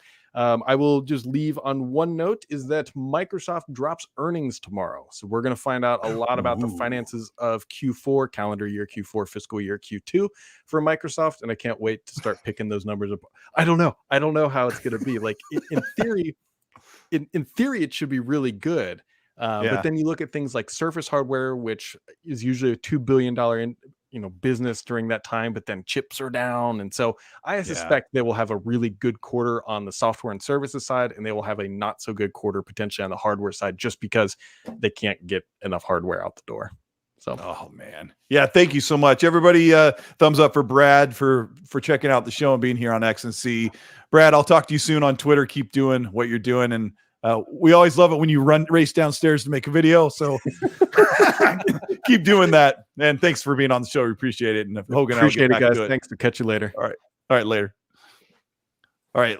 As Brad jumps out, I will switch to the one-on-one layout here. Let's see. And I'll hit a couple of. I love the downstairs studio. That's awesome. Yeah, it is amazing. And we've known Brad for quite a while. And so many times he's broken the news to me first on my phone. And we joke that Brad rolls out of bed and just tumbles in front of the camera, and he's ready to bring the news as quickly as possible. I love it. So we appreciate that. Yeah, he's amazing. So, gosh, I was going to ask you something a long time ago. Let me grab a super here. They're kind of piling up, but we got Hargeet Chani. Thank you so much for the $10. He's got a couple of them. I think I might do them back to back. He says, what are the possibilities of Microsoft or Sony buying enough shares of publishers to block a purchase? Also, if Sony tries to buy a pub, would they go to Microsoft to create a bidding war? Oh, this is interesting. So is there such a thing as buying enough shares to block a purchase? This is a question I was going to ask you. Insofar as a deal has to be approved by a majority, for the most part, if you're not talking about a hostile takeover, which is done on an individual basis. So if you've got a plurality of significance at a company, you at least have sway to get the other investors to say no to a transaction of any type. It's probably not the most efficient way to protect your assets, but it's a business strategy that can happen in certain industries. I wouldn't say it's likely in this one. Okay. The other question I was going to ask you probably 30 minutes ago was for you to talk about what you said on your video earlier this last week about Microsoft wants to buy Activision. So they've got all these IPs and franchises. We're going to talk about what happens. What if somebody wants to come in and buy Call of Duty out from underneath that? Hey, Just say it, because you said it so perfectly in your video. I don't want to say it, but like set it up because you. I don't know put what the I scenario. said. See, that's the beauty of my videos. It's like that's great. No, so here's what happens, right? If you're a board member, if you're on the board of directors of Activision Blizzard, you're what we call a fiduciary. You have an obligation to try to get the most value out of your company assets, out of the company in general, for the stockholders. If you think about this more broadly, the stockholders have given you money to do things with, and it's not your money. You have a responsibility to spend it and grow it as best that you can. So when you sign up to a definitive agreement with Microsoft to sell the company for $95 a share, you still are a fiduciary of the company. So if somebody else were to come out of the woodwork and say, well, what about $115 per share? Then you as a board member basically cannot, by law, ignore that offer, even though you've signed up this other definitive agreement. So in the merger agreement with Microsoft, otherwise in the documents, you can see this summarized in some short form documents that they've also filed with the federal agencies. They have a provision that says, yeah, the board doesn't have to breach its duties. They can entertain what I think they call a superior offer. And if they decide to go with it, then that's fine. The company will be sold to them, and then you owe Microsoft a big chunk of change, $2.27 billion, I think. It's Right. an enormous amount of money that we call a breakup fee. Now, you also posited, could somebody buy the assets out from under you? The answer to that is probably no. So part of the merger agreement also says, hey, Activision, we don't run you until we buy you, but you're not going to do anything outside the ordinary course. You're not going to sell your assets off. You're not going to. They're engaged, essentially. Yeah, they are engaged. That's a great way to think about it. They're not married, but they do have a ring on their finger. And so they can't do major things to change what has otherwise been agreed to being purchased. Now you could get into a scenario where there's some kind of fiduciary obligation with that kind of thing as well. It's a little bit more unlikely than somebody else coming in and offering more money for the company. So something protects like PlayStation from saying, hey, Call of Duty is like one of our biggest money makers in the third-party platform. So Activision, how about we give you this much money and Call of Duty can belong to PlayStation, and then Microsoft can just take a discount and buy the rest of the company. Something protects that? Yeah, so that would be very difficult to do under the current setup of contracts. Now, I want to say with three parties like that, they can agree to anything they want. But Microsoft would be a party to that conversation of saying, okay, well, then our price is X if you don't have Call of Duty and we still want to buy you, but we don't get Call of Duty. That seems unlikely as a position that Microsoft would take. I have to be fully honest there. But if you wanted to organize that kind of thing, you could, on the understanding that right now, Microsoft is willing to pay the shareholders $95 per share, and anything that jeopardizes that or would result in less money to them is going to be a problem for you at the board level. Yeah. Okay. So you talked a lot about that we'll just say 2.6 because I think you had two different numbers. I think it's $2.27 billion as a breakup fee. Yeah. Okay. You had like the exact number. I kind of parroted some of the stuff you said in your video in mine. Sure. I explained about how if Activision backs out, they owe Microsoft about $2.5 billion. And if Xbox backs out or Microsoft backs out, they owe around about pretty much the same amount, right? It's between 2 and 3, depending on when it happens. How far down the road? Yeah. So mostly Microsoft's only back out provision, give or take. There's a lot of specifics here that we could talk about as well. But for the most part, it's antitrust regulators come in and say no. And so if that happens, because Microsoft will have wasted everybody's time, then Microsoft owes Activision $2 billion if it happens fast, 2.5 if it happens medium, and $3 billion if it happens in a longer period of time, because more time would have been wasted. A value drops of one of the entities, right? Because of the goodwill and all hell breaks loose if a regulator blocks. Right. Let's be fully honest.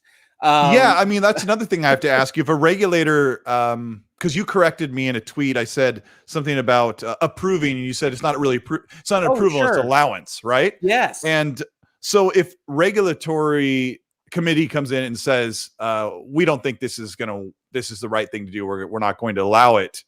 I mean, that is really, wouldn't Microsoft see a stock drop at that moment of news? Or would Depends. Activision also? Investors might be happy. I mean, you never know what an investment market is going to do, right? Sure. When Microsoft announces this, I think their stock goes down a little, and that's Sure, it went down normal for throughout an 3 points or acquirer. something. Yeah, that's a normal for an acquirer because the money is going to go away and you're not sure what the future is. Investors are like that. Oh, okay.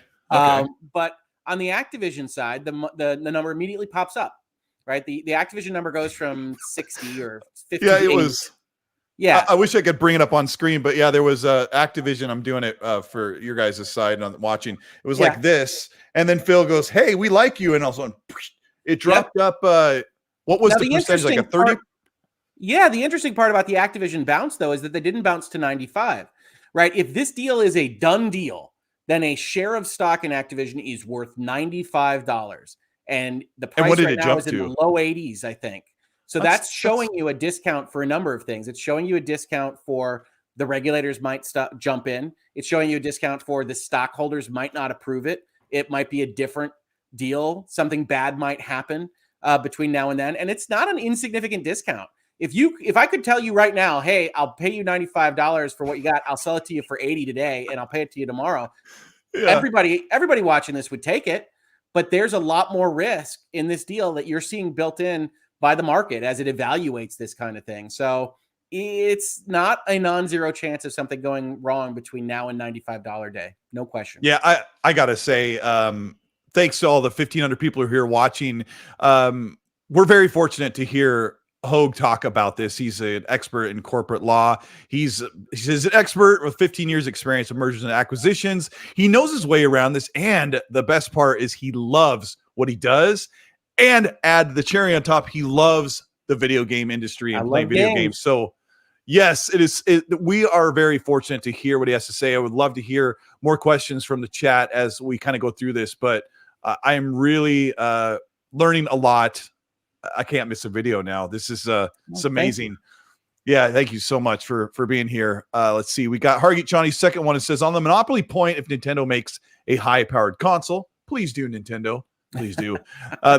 Would they be a viable competitor to the PlayStation and Xbox? I think they are ignored for the most part, as they can't play all games. Let me add to Hargeet's question because we like Nintendo. It's not my favorite, not my top platform, but I've always wondered if they just had a powerful console, they could play all the other games too, and then they'd have everything. So yeah, that's interesting.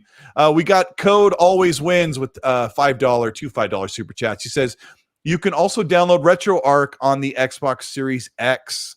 No walled gardens. I'm sorry, that's a copied one. Let's see. Is that the emulator? Are you familiar with the emulator series on the Series S? I am not familiar in terms of personal experience, but I certainly know of them and the emulation experiences on those consoles. I think that might be what the Code Always Wins is talking about. Yeah. I have a Series S, and now it's in the other room. My kid's using it. But I've never bothered to put the emulation on there. That could be really cool that you can do on the Series X. Yeah, there's some really cool YouTube videos about it as well, going through the developer mode and getting some really crazy things on there, PlayStation 2 games, that kind of thing. Yeah, I mean, people put like 1,000 games on there. Yeah. So we can get Burger Time on your Xbox. Here you go. Damon, our channel says with a $2, what will they do with the old Sierra games on Xbox? Thanks for the super chat. Sierra used to be under the Activision umbrella, I think. I haven't looked into Sierra.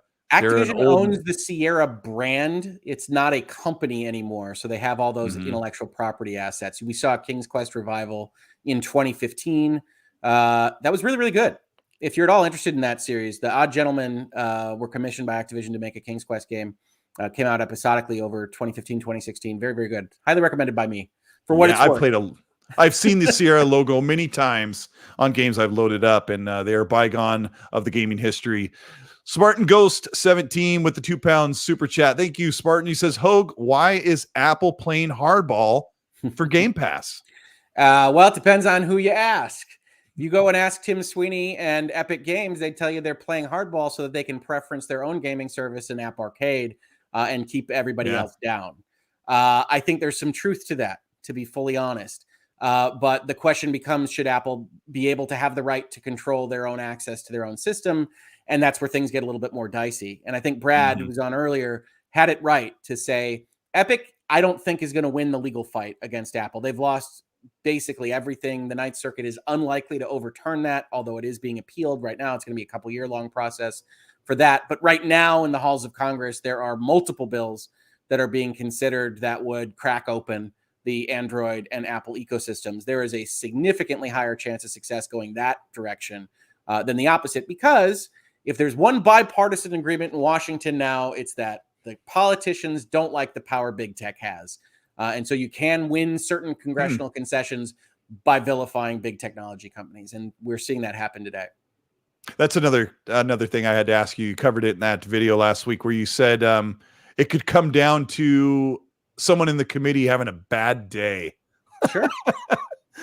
I mean, there is a little bit of yeah. And they say this about corporate decision making, but I say it about government agencies too. There are great people operating in all of those things. There are terrible people. Any institution that you've ever interacted with, viewers, listeners, whomever, you understand there's been great teachers, there have been bad teachers, there have been great managers, there have been bad managers. That doesn't change if you're at a multinational corporation or if you're at a government agency. So the danger of the antitrust rules, as they have been used in America for the last 50 years, is that they're a little idiosyncratic. They're a little bit about what administration's in office and who exactly is the head of the FTC or the DOJ, what they feel about X, Y, and Z. And that's not going to change for this deal. And there have been rumblings that they want to be more aggressive about digital market enforcement of antitrust laws.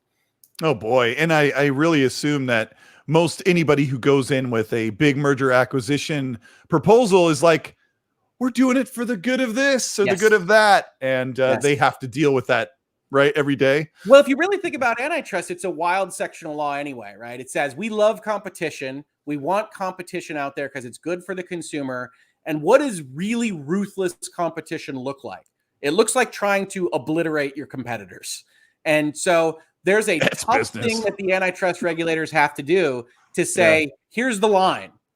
Strong competition. Microsoft goes in there and say, you know what? You know who's in favor of competition? The company that just spent $70 billion fighting off other companies. We're in favor of competition, FTC. And they're not wrong.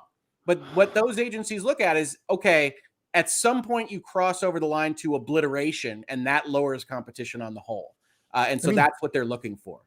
It doesn't the Microsoft name not do them a whole lot of favors. Like I feel like they should be leading foot forward with the Xbox name, because the Xbox is an underdog platform, but it's still funded by Microsoft. Yeah, it's still going to be the Microsoft name at the top of that document, whatever it looks like. And their history with regulators. If you don't know, Microsoft has long been in and out of the halls of Congress and the government and the FTC and the DOJ. So they carry a certain amount of weight and baggage just having these conversations. Undoubtedly. Good and bad, you're saying? Oh, yeah. Because I don't think everybody hates Microsoft. And Microsoft is an American success story.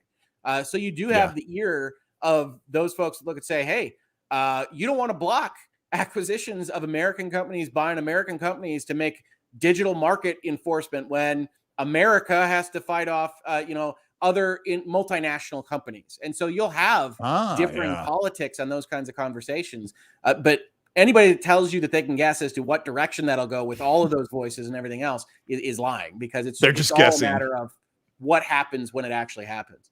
Yeah. Oh, wow. That is something. Lord Starkiller SXX01, thank you for the $5. Says, question for Hogue: what is the threshold for Microsoft to be considered a gaming monopoly with the Activision Blizzard? So threshold there implies to me that the question is market concentration, right? That tends to be what people focus on. At what percentage of ownership of, say, the revenue streams does the regulators start to worry? And you'd think from the wording in antitrust that monopoly would mean 1, so it would be 100%. Obviously, that's not the case. And in general, regulators start to get concerned when they start seeing 20, 30, 40% of a market. And I'm sorry, I can't make it more narrow than that. If you actually go and read these opinions, they basically say, it's around here where we start to think that you have the pull to use your power to substantially lessen competition.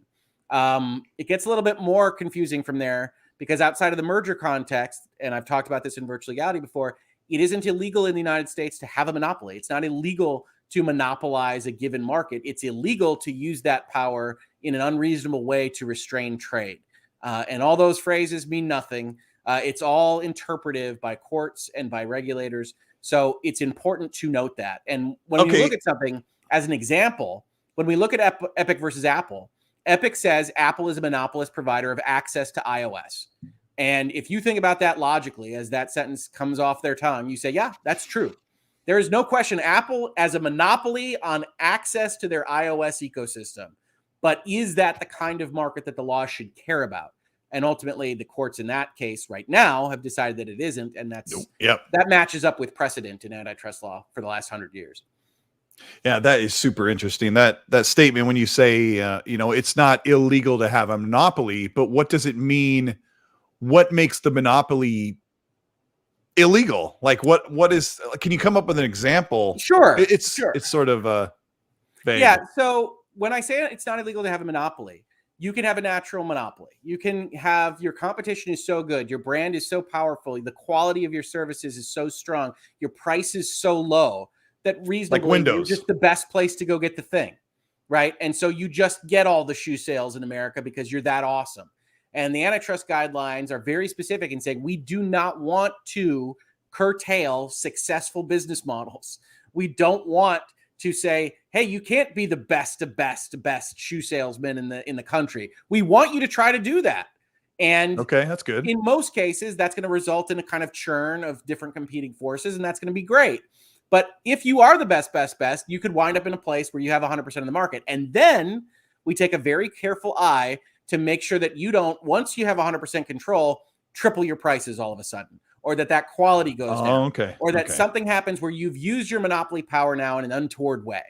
And that's what they're focused on. And in that we're the only provider, so you're paying us more than after price we've gouge. crushed our competition and you don't have an option.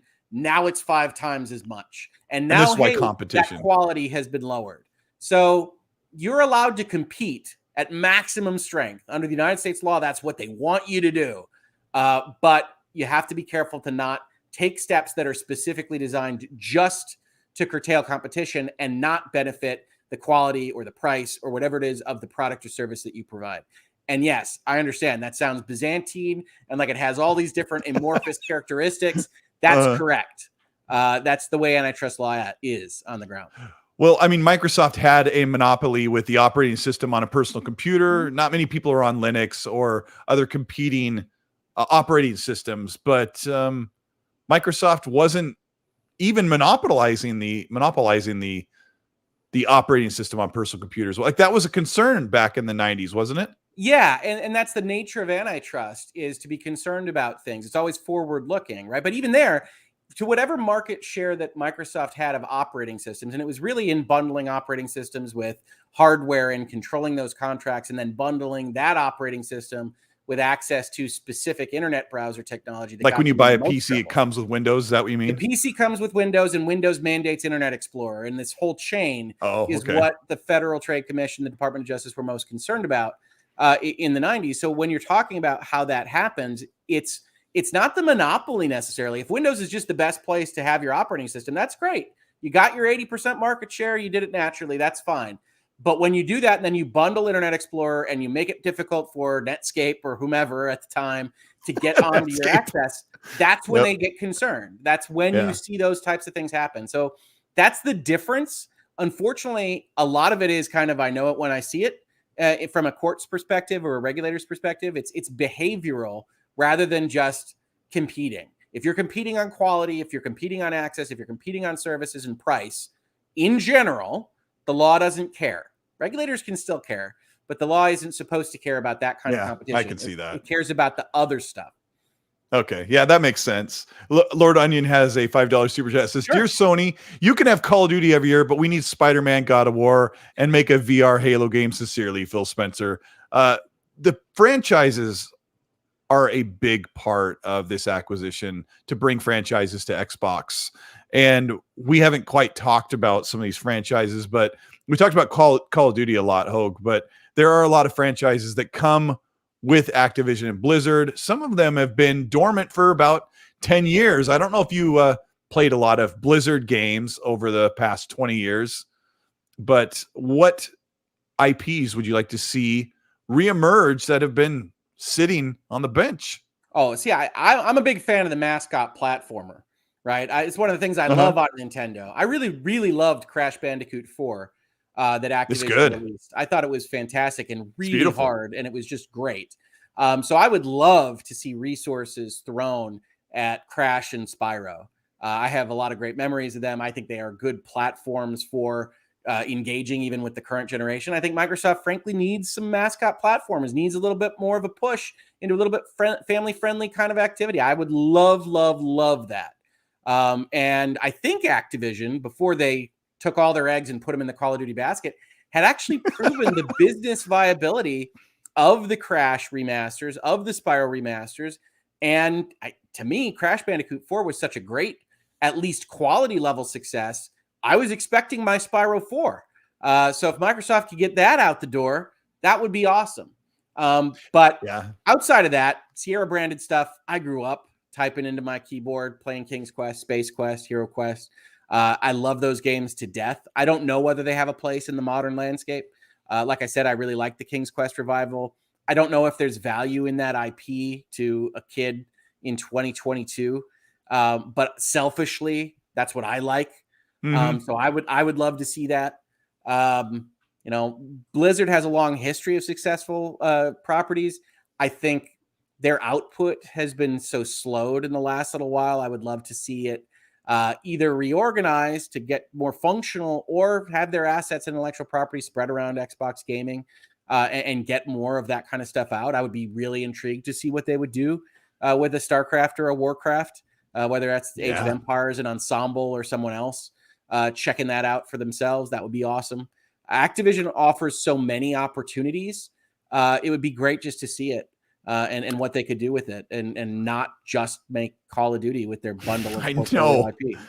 I know I've spent all weekend working on a video covering a lot of what you're just saying. Do you think, because I imagine that when Microsoft and Xbox are now owning Activision Blizzard, they let them do their thing, but is there some sort of motivation to say, look, we want a lot of games on Game Pass. Blizzard, are you ready to get back to what you do best? Like, is there any sort of push from Xbox to encourage those teams to get back to what they used to do? Well, I don't know. I really don't know. And I'm not sure Xbox knows. I mean, the thing about these acquisitions is that they are very, very short in time frame. We are still in a place where even before they purchase Activision, Xbox is looking to figure out exactly how ZeniMax rolls in, exactly how Phil and his team interact with so many more developers than they were interacting with, say, even in 2017. And so they're still figuring things out. So they have indicated in their statements they want to have creative independence to their purchased bodies. They're going to have at least a medium strength hand, if not a heavy hand on some of these. But ultimately, when you think about what you purchase when you purchase a video game publisher, you're purchasing two things. You're purchasing their assets and you're purchasing their development capabilities. And they don't have to go together. So you say, Blizzard, are you going to get back to what you're doing? Maybe. Yeah. But maybe you say, hey, are any of our 34 developers interested in doing something cool with Warcraft?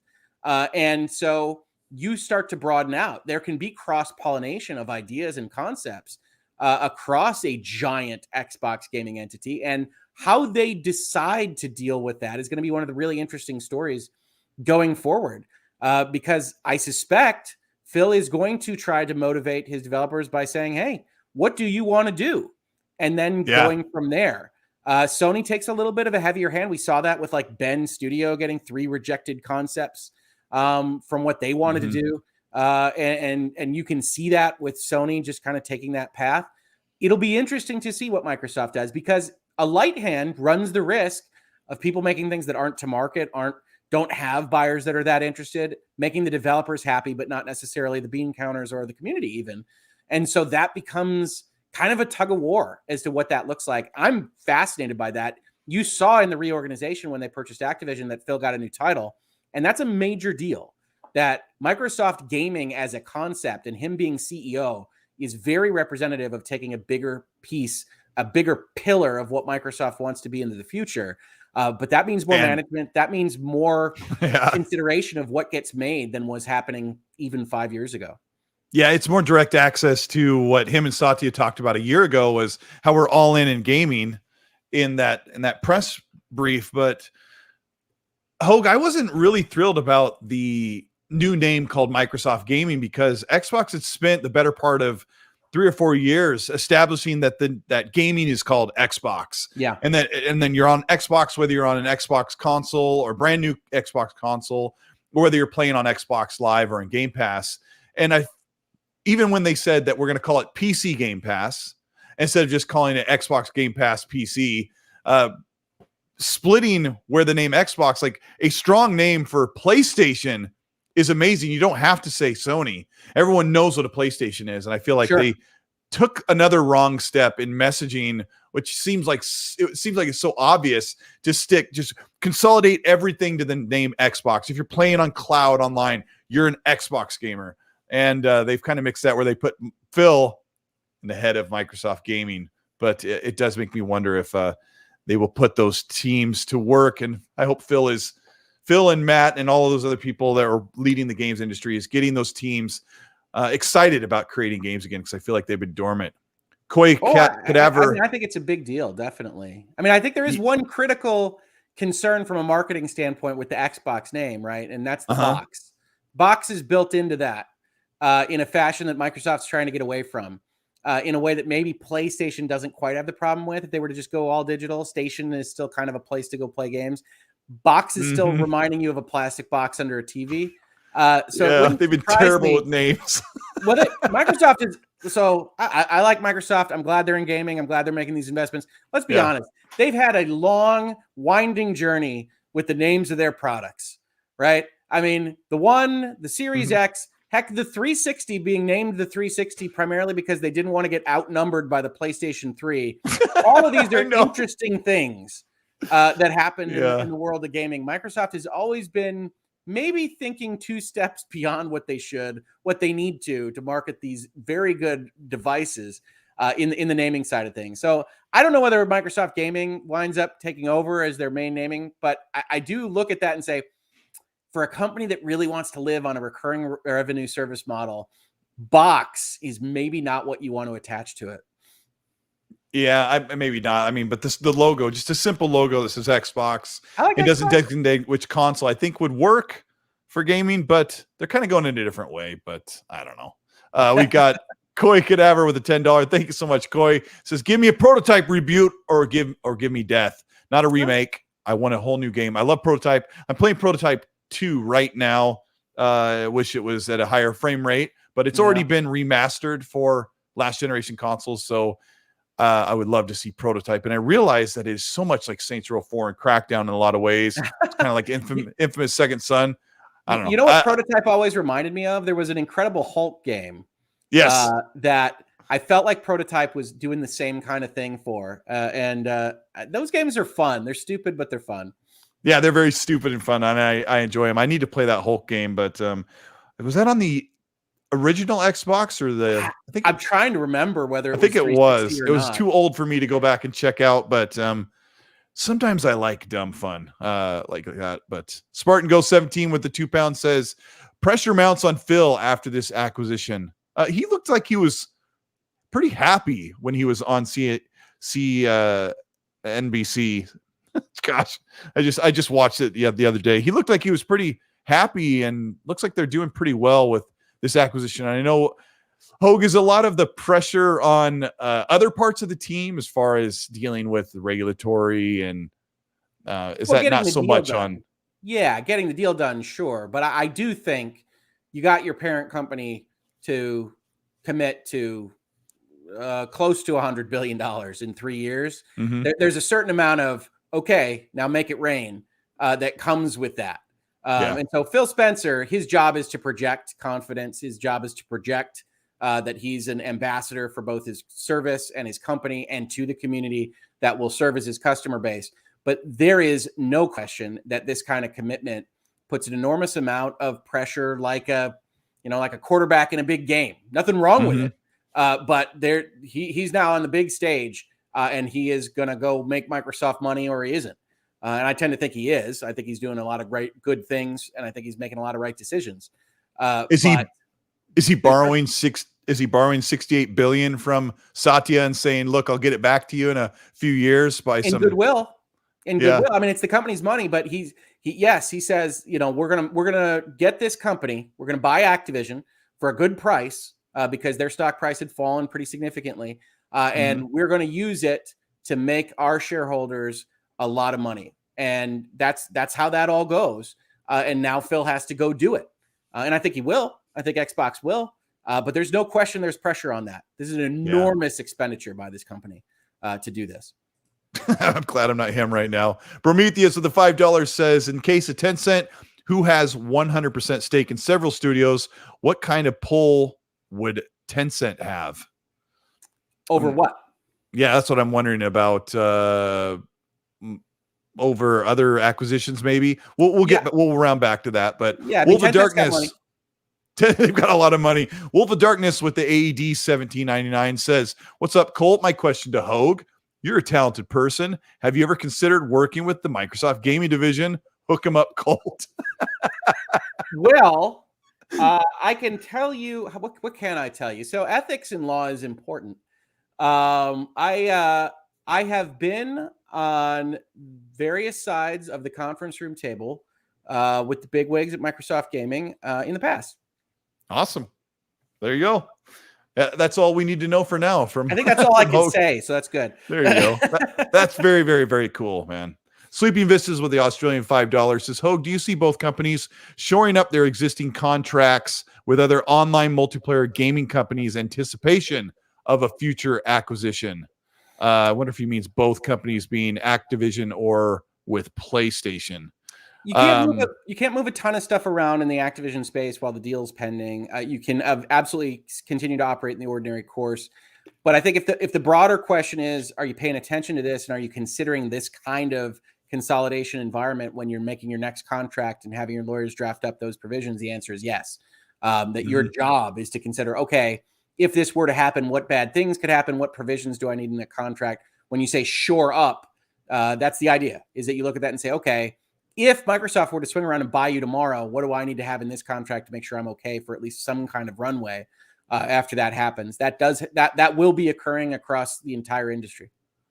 Wow. Okay.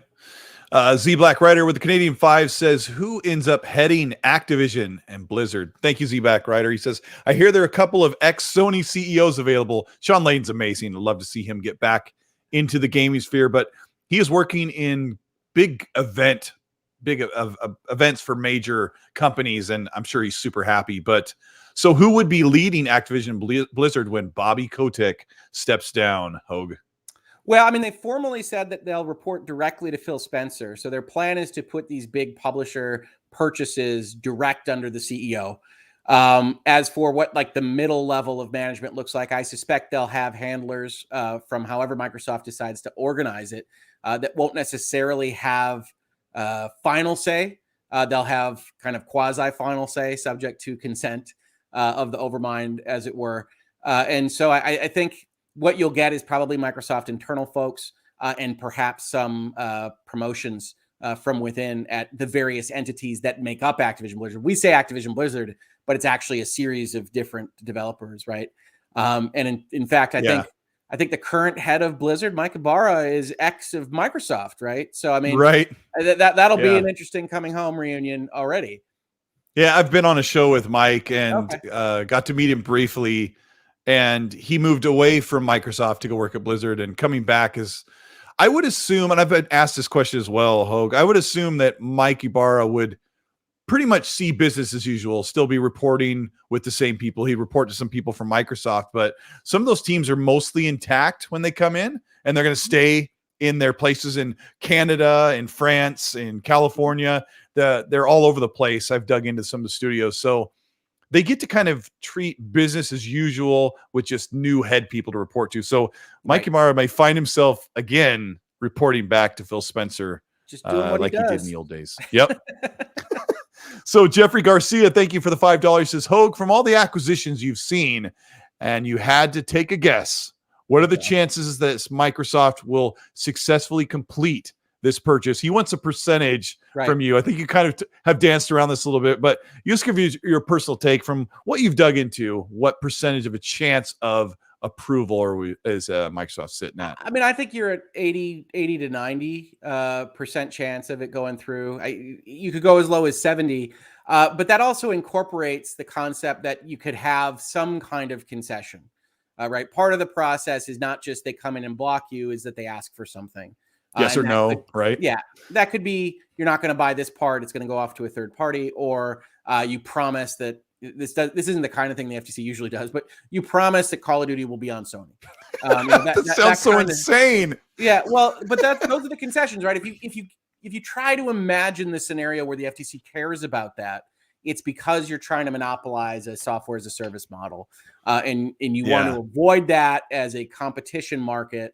And so they make you do something with your content. I think that's enormously unlikely. I'm just trying to use it as a hypothetical for they can ask you to settle specific aspects of the thing in a way that they like in order for them to allow the deal through.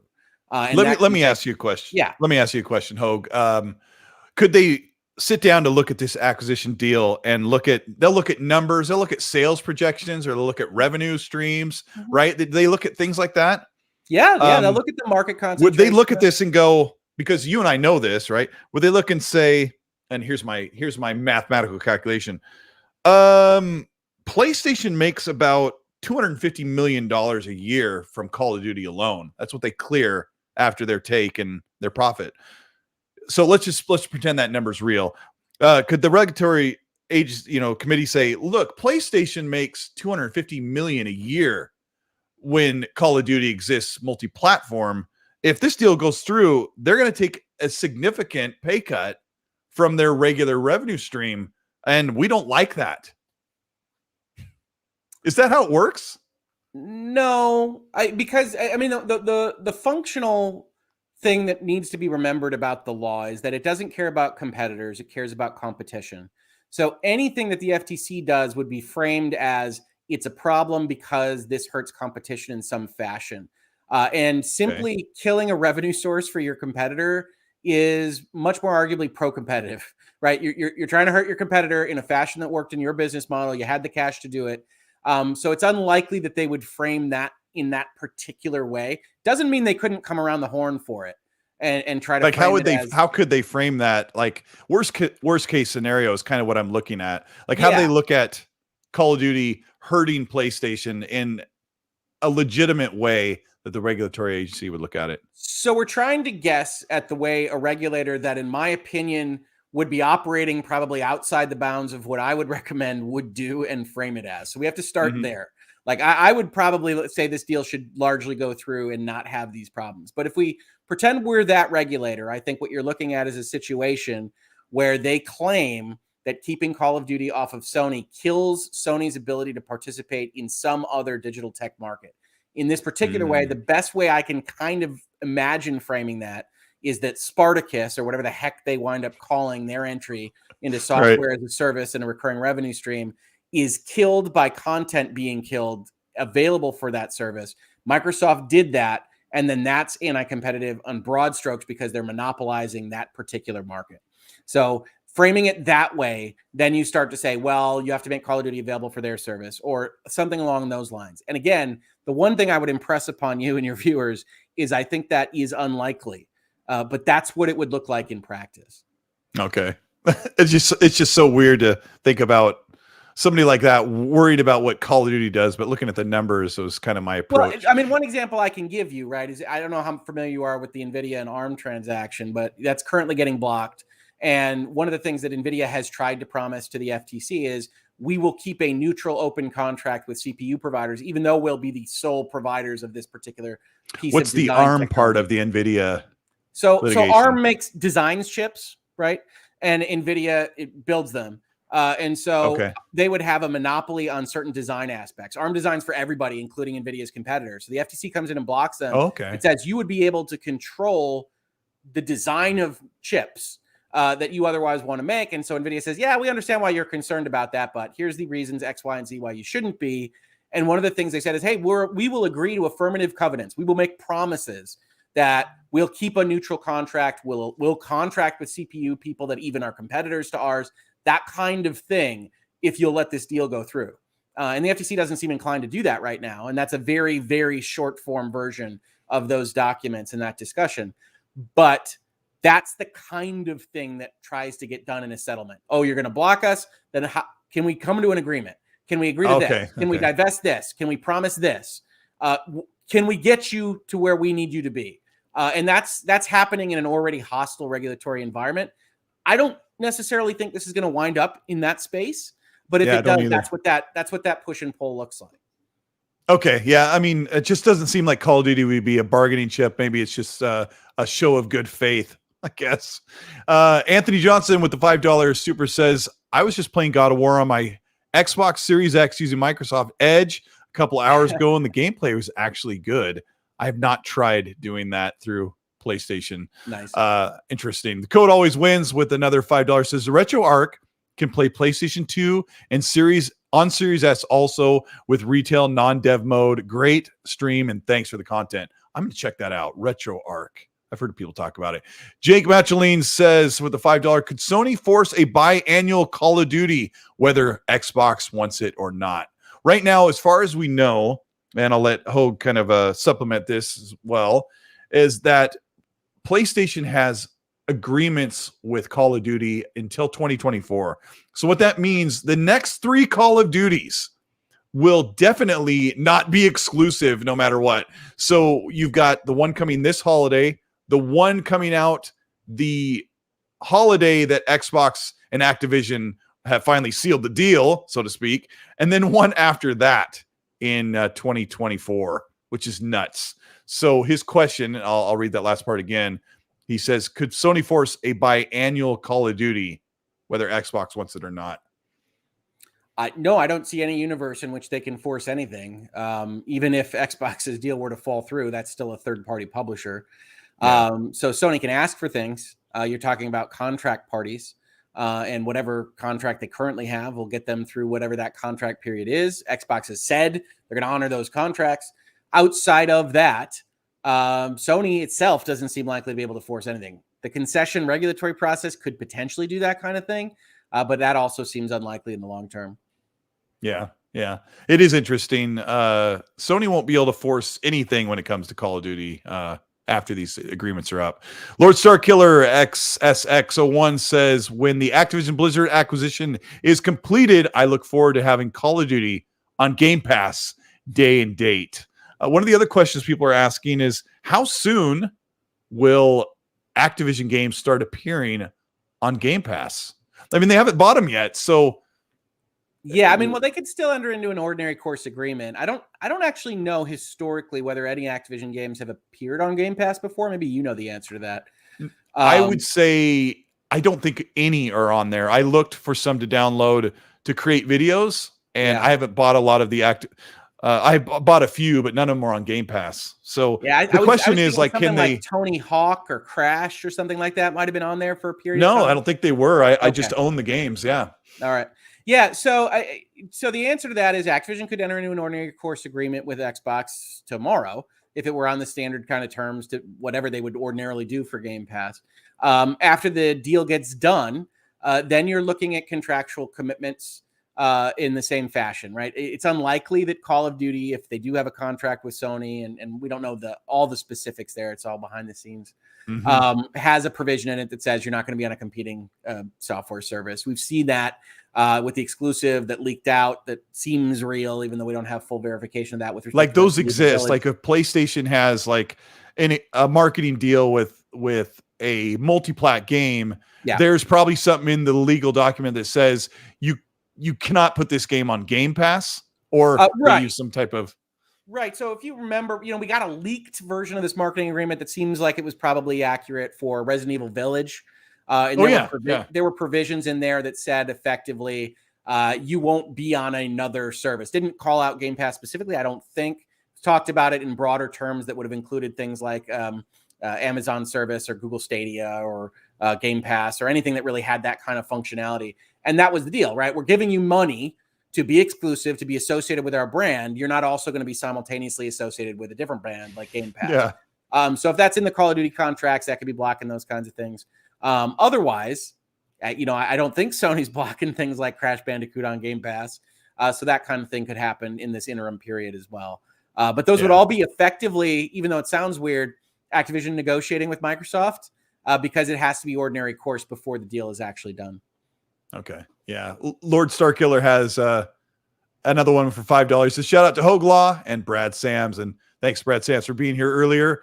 And Hargit Chani with a $10 says Xbox has been about the developers. And if the studios all decide what they want, all decide that they don't want to work on Call of Duty, how does that work with PlayStation? Would agreements be made to force studios to push out Call of Duty? Yes. What Hargit's talking about, is right now they're doing Call of Duty every single year, and these other studios that work under Activision are all chiming in to help build the game. So yeah, what were you saying, Hogue? Yes, I mean, lawyers. You could tell I like long answers, but the answer is yes. If you have a contractual commitment to a co-marketing arrangement with a product that is not yet released, that document is going to have the existent commitment to actually make and release that product. So it's possible that you could have some kind of backstop on that.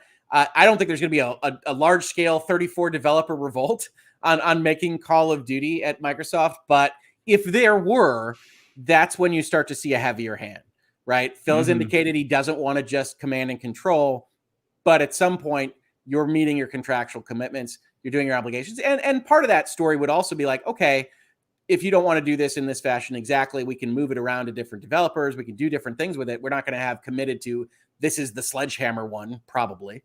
So if there are other developers that we have that can do it, that would be great. But also you can tell the story. It says we just have to get through these contracts and then we can reevaluate. And that can work with developers as well. Are the support studios contractually obligated to continue to make sure that is fulfilled, that Call of Duty comes out in 2023 with the help of High Moon or whoever it is? It would surprise me if the internal structure of Activision had contracts between the studios that mandated. Or are they just contractors? Are they treating like High Moon Studios as a contractor? Yeah, they floated. So we take High Moon, right? And full disclaimer, my brother worked at High Moon until December of last year. That's awesome. That we take a company like that was supporting Destiny 2, then was supporting Call of Duty, then was supporting Warzone. They kind of treat those separately internally as they look at those kinds of things. Then they are getting moved around where Activision proper headquarters thinks their support studios can make the most sense, right?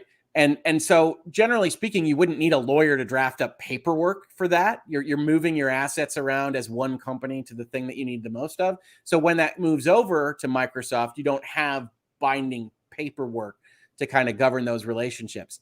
It isn't impossible to have those kinds of things, especially if you're trying to keep financial track of leased employees and things like that. But it would surprise me if they were too bound up when it moves over to Microsoft to not have flexibility as to how the next Call of Duty gets made. Oh my gosh. I know. I just, I want to see those teams create more games, do what they've done before in the past. High Moon Studios is incredible with the Transformers, Cybertron games. But you know what Hogue and I are talking about, guys, is that with these contracts with Call of Duty set to put out a yearly game for the next 3 years, at least, it doesn't free up those other studios to start creating something. So if High Moon were to make something new, we wouldn't see it for 5 to 6 years at the very earliest. It's kind of one of the issues with this Activision merger is the amount of games all these other studios could be making. We've got Lord Onion says, what is Xbox's relationship with the Sobo studio? Just finished Plague's Tale. Great game. Says amazing game. Would like to see what they could do with Microsoft's money. Are you familiar with the Sobo? They've helped put together a Flight Simulator. Oh, I didn't know that, actually. I played a Plague's Tale. It's very good. But I don't know. I don't know of any internal commercial or corporate relationship there outside of working together. Yeah, I don't think there is. I think you're spot on. I think that they treat Asobo and Moon Studio that does Ori. I think they kind of treat them as a great partnership for pay for the milk instead of buying the cow. Yeah, I think that's kind of what that situation is. Well, what we used to call second party. I mean, like that's what Sony yes, I call it. forever. I as well. Yeah. I call it second party. Yeah, they make exclusive games for the platform, but they're not owned. And hate to break it to you guys, PlayStation does that a ton. They have second party studios they work with, and then they've got I don't know what you would call Square Enix and what's the other one? They got Square Enix where they're basically building games just Square for and Capcom are very much Sony, Team Sony. Yep. So Lord Onion with the $5 says, that was Lord Onion. Wolf and Flux says Microsoft buying game companies isn't the end of the world. There are so many game developers out there and will continue to be so. And indies, huh? So another question I have for you, Hogue, is this word gets thrown around a lot, that Xbox buying Activision and Bethesda is anti-consumer. Speak on that. Well, anti-consumer. Like I said, I generally like transactions. I generally like seeing big companies put money into industries that I love, like gaming.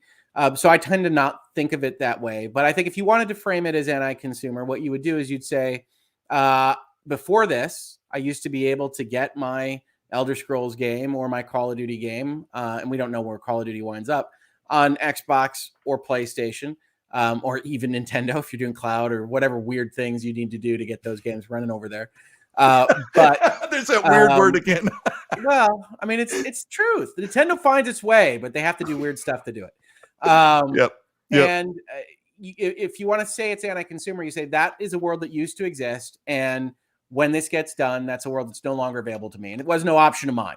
Some big company spent $70 billion, and now I can't play the game I want to play on the system I want to play it on.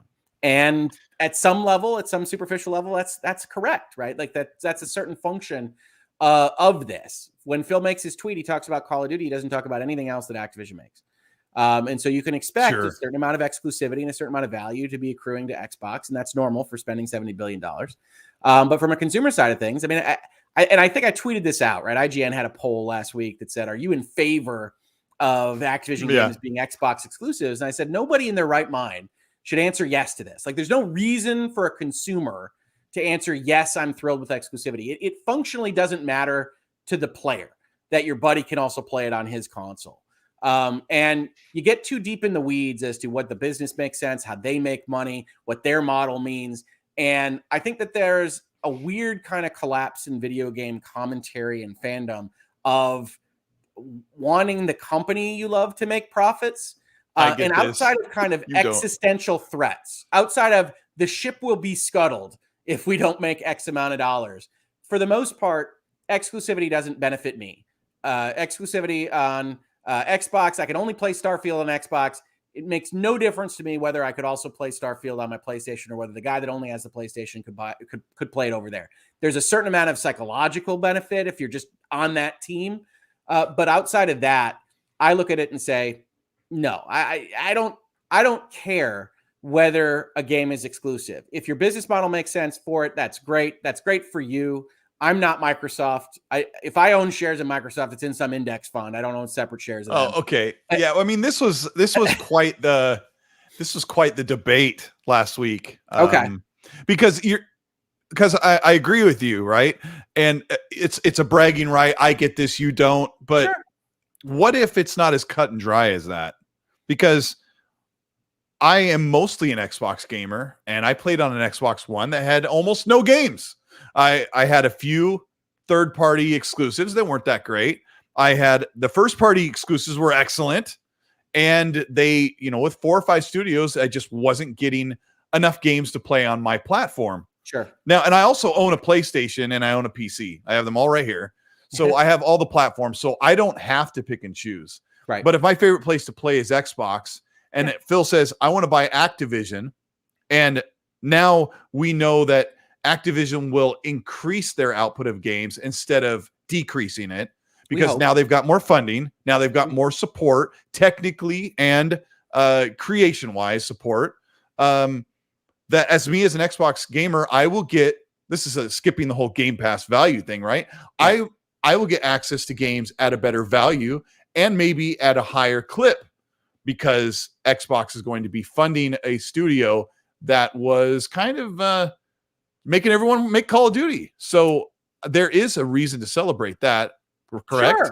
Sure. But the exclusivity doesn't make that case necessarily. It might, right? We don't know the business models. We don't know the ROI. We don't know what they're projecting. Yeah. But there is a world and a universe that we can imagine where Microsoft could potentially make more money getting 70% of every sale they put on a PlayStation that has a big consumer base, right? And we think they're probably going to run that up the flagpole with Call of Duty to see how that looks. And if that did in fact make them more money and got you more resources and made you more games, the question is, would you care? Right? If non-exclusivity actually got you exactly what you just said and all those resources and all those benefits, but they were all multi-plat, you mean? Yeah, like if they bought Activision, that takes something away from you. Because again, remember, Microsoft is making Activision's entire business model is to make money putting content on platforms.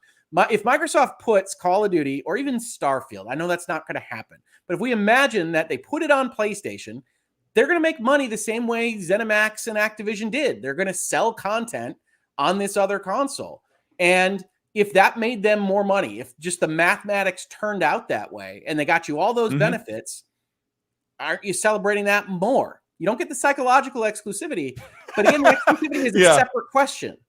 It's the same reason why they've been so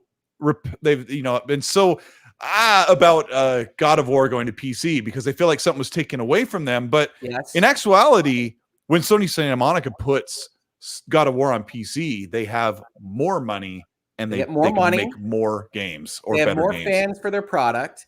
And Sony has tried, you can argue the success of it, to say, hey, we're only going to do this 2 years out, that it's going to be exclusive to your box for 2 years, and we're only going to put these PC games out 2 years old.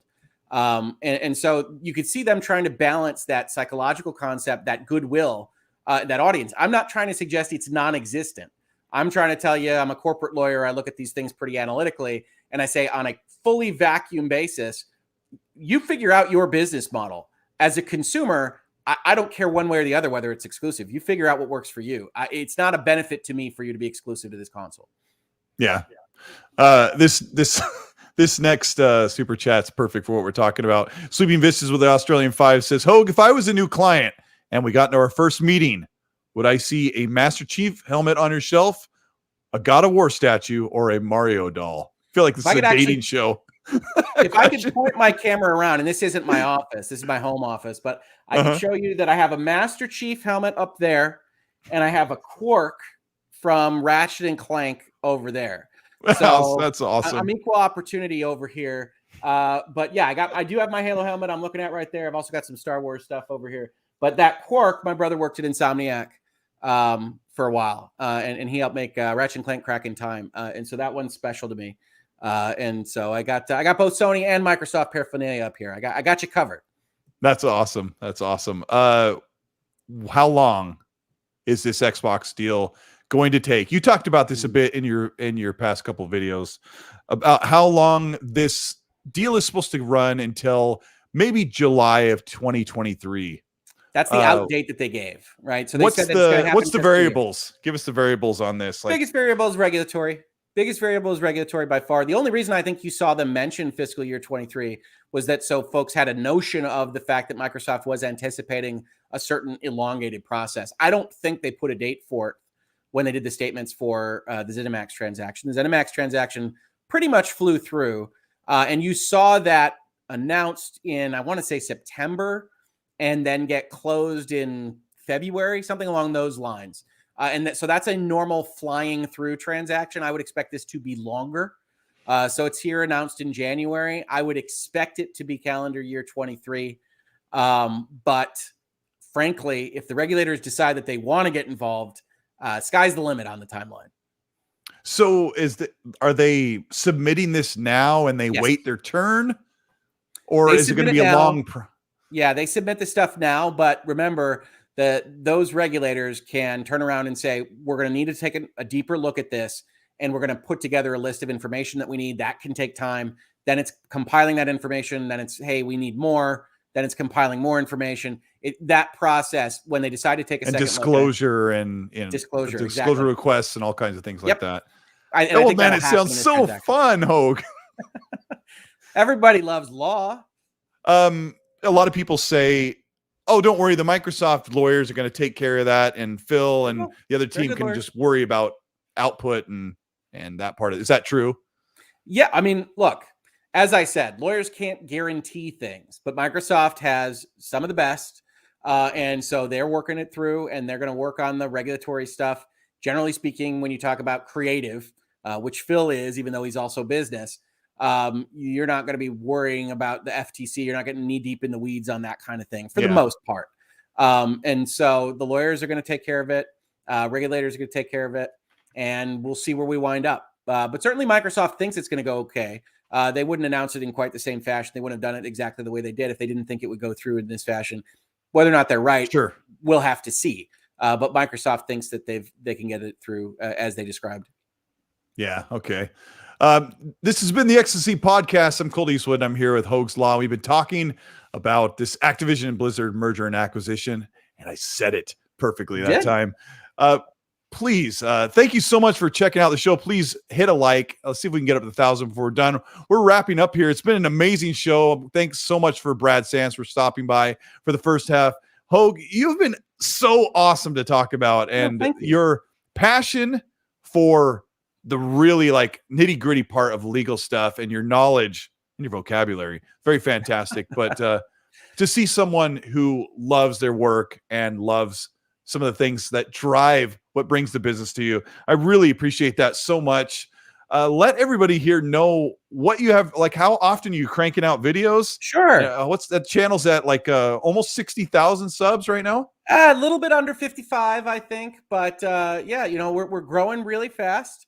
I've been very thrilled with that. Virtual Legality is the name of my series where we talk about pop culture, video games, technology, and more through the lens of business and law. We are looking at both the legal side and the business side.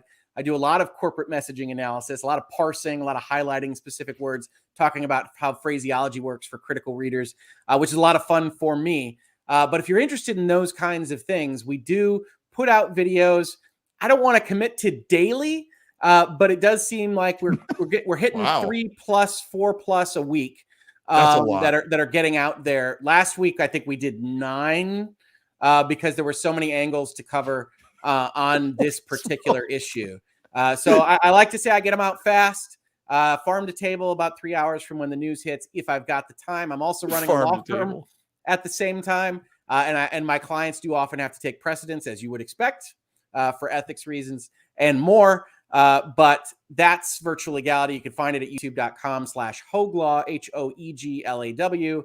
And I'm also pretty active on Twitter, either marketing those videos or otherwise getting into conversations and tussles with various folks on, Star Wars debates, Michigan Wolverine sports, and more. So if you're interested in that, I am Hoaglaw also on Twitter. And I always appreciate the follows and the subscribers and telling folks that I exist, because Virtual Legality had 300 subscribers in late 2018.